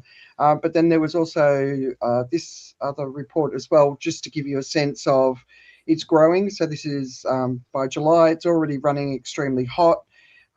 So yeah, the prediction for this one is not looking good. But yeah, go. I think what's interesting about that last chart you have, if you bring it back up. Yeah. Is that this is it before the El Nino? So people. It started in June. It started but if you look at this down about where your June is, you're way over. Yeah. The point is this year has been on that uptrend, ticking way over before that switch over. Yeah. So you've got all that heat about to be burped up. Yeah. Along with it. So I think I find that really kind of, well, I'm not sure if interesting is quite the word, but kind of like sobering, thought-provoking, whatever term you want to use, superlative. Yeah, we can say interesting, but you have to twirl your mustache at the same time. Interesting. Yeah, I I agree. There's you can look at this information intellectually and be fascinated by it, even though when you look at this information, it's also incredibly alarming and therefore emotional. But you can do both, and that's the only way you can really keep your sanity at this time, right? But the fact that he's pointed it out as being a concern is very concerning, right? And so, what are the risks? What does this mean? So, drought, crop disruption, wildfire, extreme heat, coral bleaching, flooding in some regions, and of course, a further jump in global temperatures. And as we've said, if you look at the trajectory, typically temperatures come down after an El Nino, but they don't ever go back down to where they used to be. So, and then there's another piece in the Guardian. Super El Nino could cause global food price shock lasting into 2028. And basically what they're sort of saying is, and so we're already having conversations at home about stocking up on some items because this is coming. I don't think you have to do it right now, but I think you need to be prepared. So the sort of products that you should be thinking about: rice, wheat, sugar, corn, soya, palm oil, coffee, and cocoa. And like a lot of chocolate at the moment doesn't have cocoa in it anymore, but they're putting palm oil in it. So, and then both cocoa and palm oil are on the list. So your chocolate could be out. So they're looking at global agricultural output could fall by 14.3%, core commodity prices rising 10 to 50%, and the most exposed crops could potentially be 50 to 100% plus. So this is that article. So basically the risks are for the next 2 to 3 years. The models are converging. It's going to be a record by a strong margin. 2027 will be the year when it really has the biggest impact, especially with heat. And it's going to be going through the supply chains all the way through to 2028. Did anyone have a chance to have a look at that, think about it? Anyone want to comment? Well, the main thing I thought about it, and this is just not that I'm a trader in that particular field, but I just thought this is the trade. This is the big trade of the next few years. If you can position yourself for it. I mean, this is the part where you might have an icky feeling about the way you did it, but it's one of those things where the world notoriously underplays the impact of it. And I think the shock is going to be pretty strong when it finally happens. It'll come in phases as well. It won't be just one big huge swash of it, but it'll be something like a day when suddenly Taco Bell is out of tacos. That sort of a thing, which will be an indicator that causes a bit of ripple through the market, and then it begins to be a convincing story. Because right now, as much as the scientific evidence says it's much more than, I mean, they're still calling it a forecast and not a prediction, but it's pretty strong. It's pretty, the odds are on, right? If I were to put money on this as a World Cup bet, I'm betting on famine, right? So this is the thing that which is why as a long play in the market, it would make sense to me. Well, it's what happens is this is you. So in terms of what that bet means, right, is that the people with the money, the countries with the money, is going to buy the stuff that people without the money won't have. Yeah. That's what it is. And the people without the money is going to disappear off the news. And so the people with the money is not going to see it. And the stock market is going to keep on its level. But the economy actually depends on the people without the money, like, people in Bangladesh and Pakistan and so on. And they're going to find that the economy is going to take a point or two kind of lacking growth as a result. But it's not enough to kind of get everybody panicking about it, because central bank is going to pump out a little bit more cash and try and support it all in that way. And so this is going to be the situation we're going to have as we go forward over the next few years, decade or so. China, incidentally, has over a year's worth of grain as stores for its consumption. The rest of the world, the total world, has about 3 months.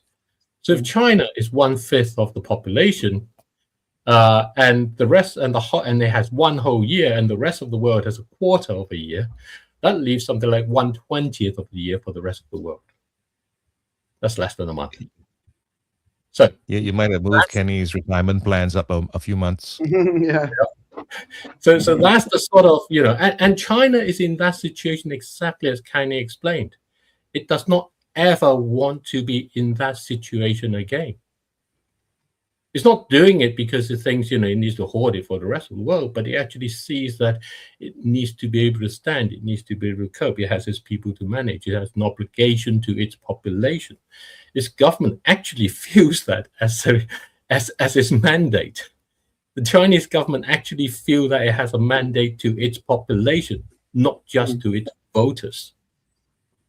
There's a big difference between the two. Mm. Yeah, and you take care of your people, there's also less chance of revolution, right? Yeah, absolutely. Which is, for me, always the ultimate Chinese aim. It's kind of social stability is very much top of the list. And it means they're going to pursue policies that conform to that long-term vision. Yeah. Kenny, did you want to say something? Yeah? Did you want to say food something? sufficiency? No, I also recently wrote a post, right? I think it was two weeks or last week, when the Chinese some agricultural university just discovered a new yield, or they just improved their rice yield. They were able to grow grain in the middle of the desert, and they have found a way to do so. And produce better yield, double the yield of all the previous technology. So they're not just hoarding; they're also doing the R&D necessary to make sure that they can grow grain, right, in the harshest of conditions. Yeah, I wonder what temperature maximum that will grow at. But I worry for countries like the Philippines, right, who import something like 90% of their food from China, right? So if there's going to be a crunch, China's going to keep the food for its people, and then countries like the Philippines, who are not investing in taking care of their farmers, they're going to find themselves in a lot of trouble. But there's another one, climate freefall. One of the biggest risks to our economies is yet to be recognised, and so we're finding more and more finally of the media as sort of bringing together the El Niño and the war story, the fertilizer story. And finally, because it's just like, for God's sake, how can you not put the two stories together? You can't just tell one side of this story, but it's not looking good. So for me, for our family, I'm in Singapore. I know the government will take care of its people, but we are stocking up on we're stocking up on rice, which is hard to stock up on in the tropics. I'm going to get a case of coffee beans because I can't live without my coffee. I'm also going to get enough sugar to last us a couple of years. I'm just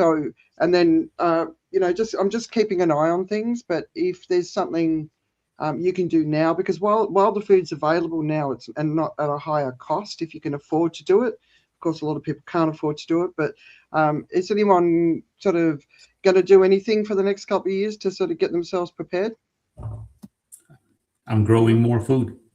Yeah. Well, I think Kenny's description of the Chinese is really useful, because I'm looking at this and I'm thinking, where's the opportunity for me? And this is not necessarily commercial opportunity. I'm looking at as opportunity for me to, improve myself as a person, to understand what it is. I'm not going to be able to have everything. What do I want not to have, and so on.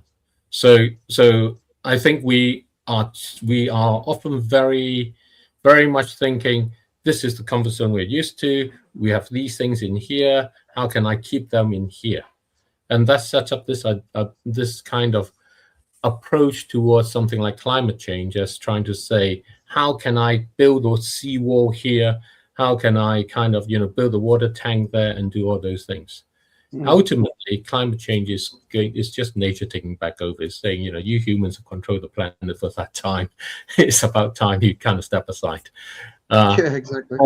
And I think in that sort of context, everything that worries you is something that I look at and think, interesting. I'm interested to see why I'm worried about that. What does that mean about how I've been? Is that something I really should worry about, or should just forget about it and just get on with something else?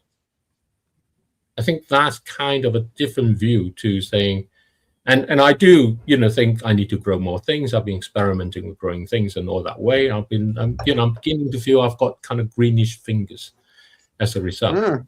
But that's come from not so much trying desperately to grow enough so that I can eat, but actually it's allowed myself to be a lot more experimental, a lot more open to what I can do. And I feel less kind of fearful that I can't do anything.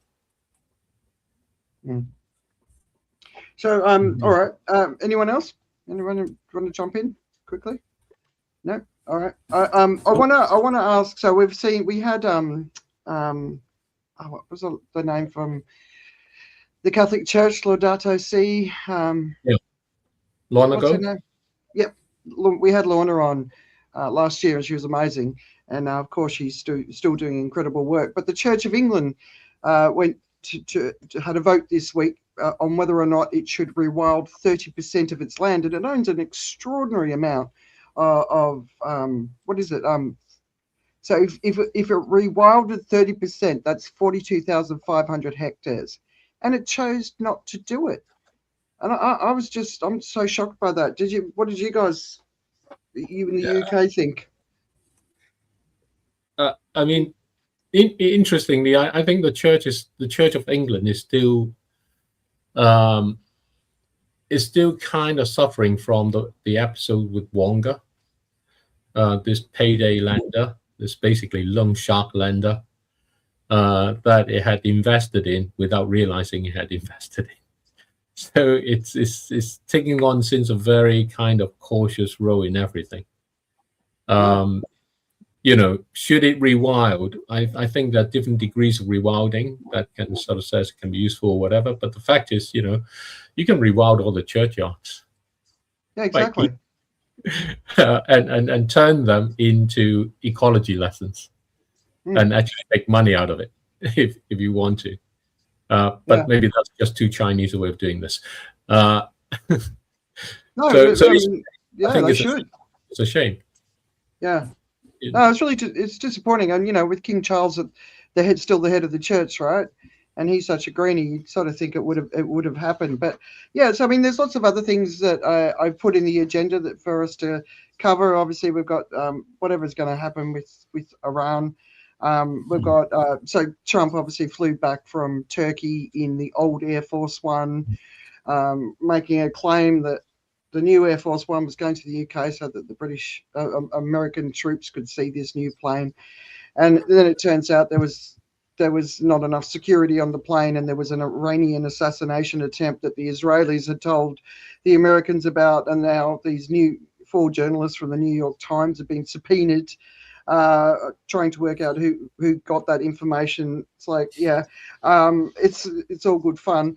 He also, if Trump is assassinated, he's set up a plan for bombs to go off all over Iran as a form of revenge, but I don't know if Vance is going to necessarily follow through on that. And there's a really funny one in the Borrowitz report, which is tight, and that's obviously satire. Trump says his funeral will draw a much bigger crowd than Ayatollahs, and the line I liked was, "Every day people say to me, 'Sir, I can't wait for that day to come.'" I thought that was kind of good. All right, but what else is in the news that you guys have been sort of that's got your attention or that you read? Who's up? I think onto China. So China's just formally objected to the British government taking over that British steel company, which is kind of Chinese owned, and I think that's quite interesting. Well, what's that? China's objected to British company. So Britain has a kind of fading steel industry, and the steel company that China had taken over, and they're taken over. They were going to turn it around. They're going to change the way in which it makes steel. It's going to make green steel and so on. And part of that is going to close its blast furnace down, and it's going to go moving forward. And it had asked the British government initially for some, few hundred million subsidy towards that whole plan. That never came about. Over time, the Chinese company said, look, we're going to have to shut down some operations here, a lot of operations here. The British government objected to that. The whole thing costs something like $1 to $1.5 million a day of loss to keep it running. The British government then kind of took it over and partially took it over kind of thing, said, you guys got it, you can't just walk away, you got to keep it running. That's gone on for a while until I think it was yesterday or earlier or the day before, when the British government said, look, we are taking over ownership to protect the jobs. And the Chinese company has objected to basically a confiscation of their ownership by the British state in that way. They're just taking over it. For me, it's interesting to see a situation where actually the Chinese company is now sort of, is quite confident in coming forward, and sort of says you can't do that. That's part of his confidence that Kenny has expressed. 20 years ago, he wouldn't have been able to have that confidence, but now it quite definitely has it and says you cannot do this. The stupidity on the British government side is that this is going to cost the British government, $1.5 million a day in doing so. And in trying to sustain a charcoal-based a coal-based blast furnace making steel that nobody wants. The Chinese are actually facing this in quite a number of places. You know what happened in Panama? Yeah. And there was something in northern Australia as well. There was the port or something. Yeah. And recently as well in Indonesia. So I don't know. I mean, I feel like the Chinese are probably going to coordinate, a response. They have to make sure that none of these companies are going to give in. Yeah. And there's going to be state support behind it. Do you know what's happening in Indonesia? Indonesia had a similar case in the mining industry, where the government wanted to basically they saw an opportunity to make it so difficult for the Chinese to retreat from the market, thinking that they could take over the entire mine, right, when the Chinese withdraw. And then what the Chinese did, which made everybody's jaw drop, was that they dismantled the entire mine within 3 weeks, and then shipped it all out of Indonesia. So they left no machine, no facilities whatsoever. It's making quite a it's quite a shock actually to the local government. And then Panama is landing actually today, right? The government is sending a delegation to Beijing to try and redeem themselves. So the meetings are happening today and tomorrow. Okay. That's very interesting to watch. Yeah, definitely. All right, I'll bring up. Sorry, who was that? And Panama is also interesting because, again, with the El Nino thing, they've started reducing the maximum draft of the ships that can go through, the maximum load effectively that they can carry on through. And I suspect that's going to repeat what happened a few years earlier, where the price of a crossing went to $3 million, when normally it's about 100,000. As a result, not only was it you can't carry as much, but just the slot itself is costing so much.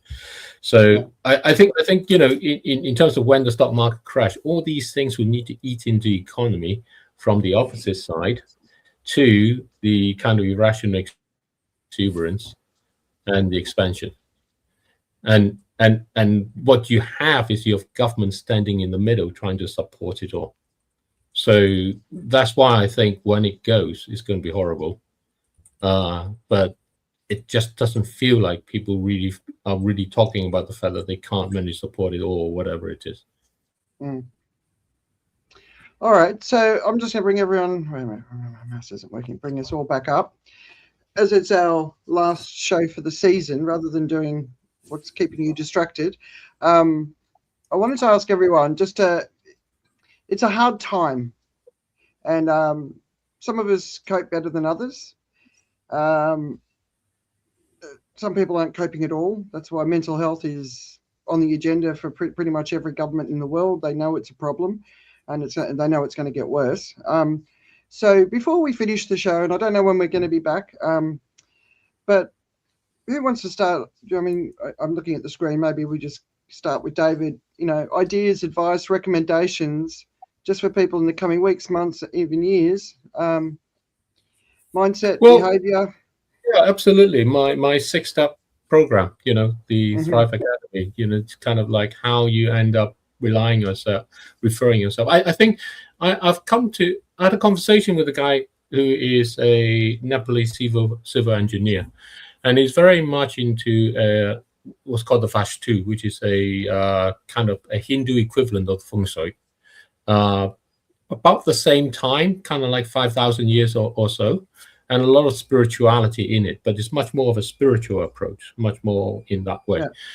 And he said when he started learning about it, he learned about a principle of thirds, basically. And you think about how you do things and how you succeed. And he says, in this, 1/3 is spiritual, is your spirituality. 1/3 is luck, and 1/3 is what you do.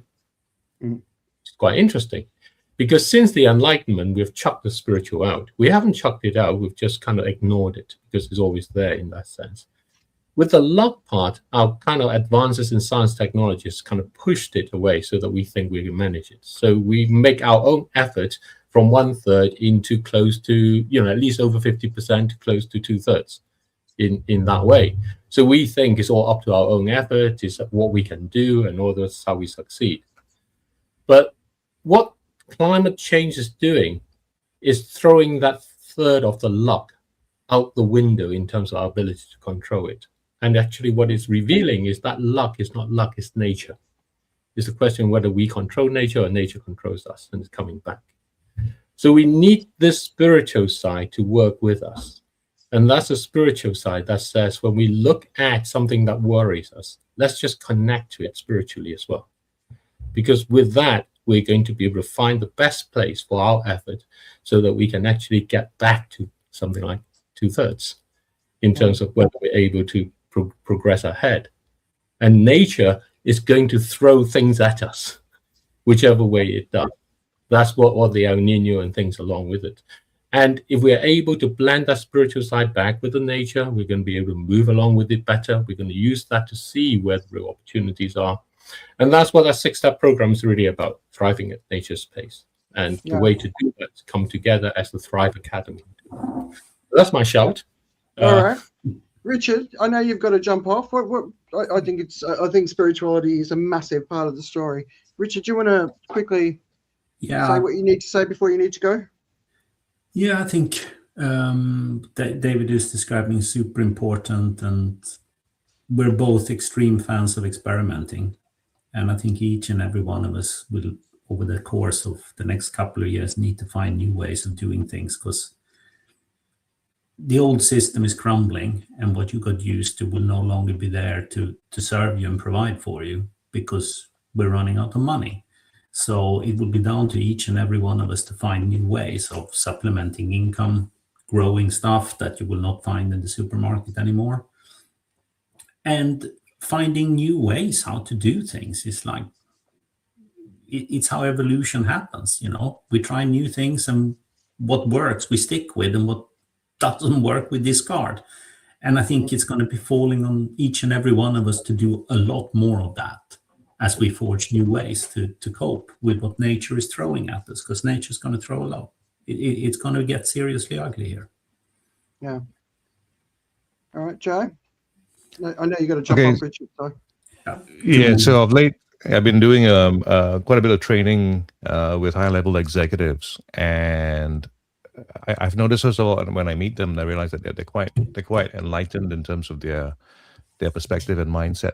And at the same time, I've been surprised at how hard it is for them, as enlightened as they are, to actually inhabit the mind of somebody else, the person who's not them. because it's many times it's just so obvious how things should be done, how things are right, how things should make a sense, that it's very hard to be just outside of their heads. So my little challenge to other people is to try to figure out the arguments for other people and spend that time. It's heavy on the mind to try to form somebody else's thoughts while you're holding on to your own, and it's a challenging thing, but that's the invitation that I have. Try to find the other person's perspective, find the other person's argument, and even try to make the argument for them, because it sometimes I find that most things just don't make sense because you don't try to figure it out. But if you can actually literally put yourself in their shoes and see their perspective, certain things make a lot more sense, and then you can then be more empathetic. So I think what happens is when you don't see any way around it, when it just makes complete sense to you and everything else is nonsense, then you can't approach it, right? So I think that's something of a challenge. I think I would like to recommend. That'll cause you a bit of a headache and perhaps some good results. Oh, that's the way we live, right? Yeah, I totally agree. Sorry, I just realized I have to run because I've got a dentist appointment. I've got a tooth that's broken. My teeth. I'm going to have to rush too. So all right. If I'm just going to we're shrinking it here into it, but you're going to miss. Thank you so much for coming, Kenny. Thank you for having me. Yeah. Thank you, Kenny. Thank you. Really remarkable kind of conversation. Very much. I enjoyed it. From. Yeah, it's really good. All right, Kenny, I'm going to ask you, what's your advice? I have no advice. I'm learning about. I didn't know that this was something that's taken very seriously. Right, people are preparing for some kind of So I was thinking from a point of view of how the Chinese prepares themselves. So I was thinking, I should be training myself to need less calories, train our body to be able to survive on less. Isn't that something we should be looking at as well? Yeah. Right. I think and that's a really interesting insight, because I talk to a lot of people about this stuff, and they're not thinking about it. They're really not. And if you're not thinking, the China mindset is different. Yeah, but it's gonna hit us like a tornado.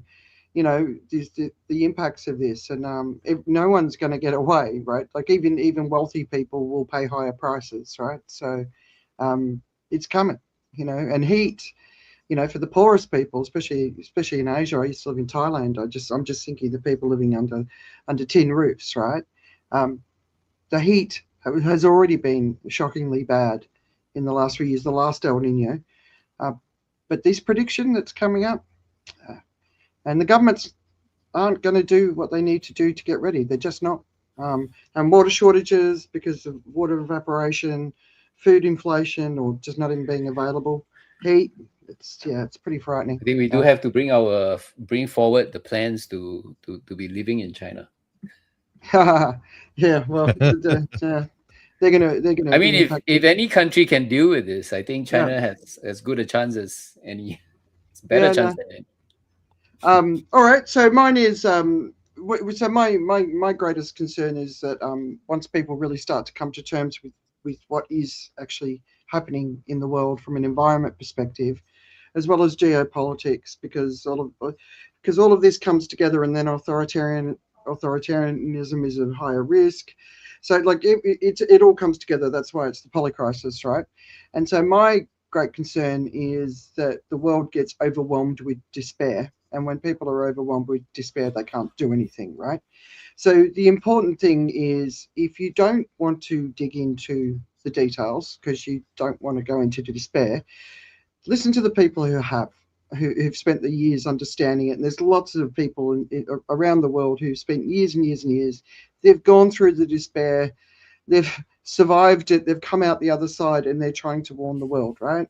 So listen to what they say and what they recommend, and just move into action. So I'm going to share it because This is the Overshoot Challenge, which I launched a few weeks ago. There's more than 300 actions. You can just start doing something differently. And it's 12 different sections. It's politics, it's community, it's how you eat, how you dress, all that sort of stuff. You know, I was having a conversation on LinkedIn the other day. I'm wearing my clothes to the point they're falling apart these days. And I just sent a whole bunch off to get repaired just the other day, because I'm just wearing them in the house and no one's here apart from my husband and my kids, you know, so it doesn't matter. So I'm just doing my bit. I'm doing everything I can, obviously. I'm just trying to reduce my impact. And that's all any of us can do. And if we're in a democratic country, we can also influence change by voting. The other thing is really focus on your community, building your community, your local community. Community in heat waves, that's how people survive. So in all ways, community is going to be important. And just a little bit of fun, you know, especially since the war with Iran started and there's a nuclear risk, that, you know, all that sort of stuff. When things are really bad, I usually come down in the morning and the first thing I say to Steve is, everyone still alive? Because you know, we can't control a lot of what's going on, but there's no point worrying about it. And it really sort of gets you, it really puts you in the moment and living in the moment. And we're too much in the past or too much in the future, but actually being in the moment, you know, being in the garden, looking at the butterflies, really appreciating and valuing nature, but really ground yourself in the moments and beautiful moments in your life. And I find this helps me a lot. So that's what I would say. Yeah. I would like to just say, first of all, I'm going to not lie and tell you I still haven't downloaded the Overshoot Challenge. No, I know. I can see who has, and I will, by the way. And I won't hear the end of it until I do. I want to encourage you to do something. And I think what happens is we get frozen in this thing of not doing anything because we can't do much about it, right? So recently someone sent me a little petition that was basically to petition the Prime Minister of Singapore about a particular development. I think the development of land, and forest, just to make it keep it more environmental, right? And I got to say, back in the day, I probably wouldn't have done much with that, and I don't feel like I should have done very much with that. But just doing something like signing a petition like that, and opting for your name to be public so people can see that you signed the petition. Yeah. I think those kinds of things also help. And you know, the doing of something. I mean, like what I like about what you've done with the Overshoot Challenge is that it's not perfect, but it's something. You're actually putting it out in the world for it to have an impact, rather than just to stay on the other side and go like, I want to get it right and make sure it's okay every 100% before anything gets done at all. And I think that's the kind of thing that we need to look at. Just move forward, move in the right direction. Just take steps in the right direction. Don't just stay still. Yeah. Are you saying my app's not perfect, or I'm encouraging imperfect action? Is that what you mean? Yeah. As I gave you some feedback on the other stuff that I saw. But anyway, Kenny, thank you very much for hanging out with us, as everybody else as well who's still on the live stream. Yeah. No, it has been a pleasure. I hope to do this more. Yeah, we'll have to get you back. Definitely. No, it's been really great. Really, it's really interesting just hearing the China perspective. Is so many people, especially from Western countries, and conversations I have, people outside of Asia, they just don't get it. They don't get it at all. So it's just so valuable, really is. And I think we all have admiration and respect for China, the three of us, and because it's well earned, and it's time. And the Western media narrative frustrates the hell out of me, because I think it misses a lot.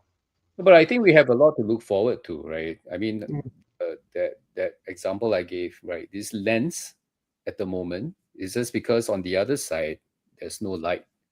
But when the light does turn on, everything will change like this instantaneously. So it's not going to take another 10, 20 years, right, for people to wake up to the truth. It's going to happen like this. Yeah, I think it's happening already. I think the aircon experience in Europe, you know, just that, You know, that experience, the first experience with the Chinese product, which is a positive experience, not just because it's cooling, but because it's well built, it looks beautiful, it works in the home, you know. So those sort of things makes a massive difference. And that story, I didn't know the detail of that social media story. That was fascinating. I remember it happening, but I didn't. Go check it out. You're gonna be moved. Yeah. Li Hua lettuce. Yeah, and that's when we all know, like when you bring just different cultures, different people from different backgrounds together, and they communicate and they talk, that's where change happens. So it's a positive example of social media, right? Yeah. Anyway, we've had. Oh, sorry, thank you so much. We've had lots of comments. Someone just, what's that? You always look good. Oh, my husband's just said, you always look gorgeous, my love, whatever state your clothes are in. And that is absolutely untrue. But we had lots of people commenting and joining us today, and a lot of them were your connections, Kenny. So thanks for that. And we'll see you guys August, September. I don't know. We haven't agreed on when we'll come back, but just thank you. Thank you. All right. Have a good weekend.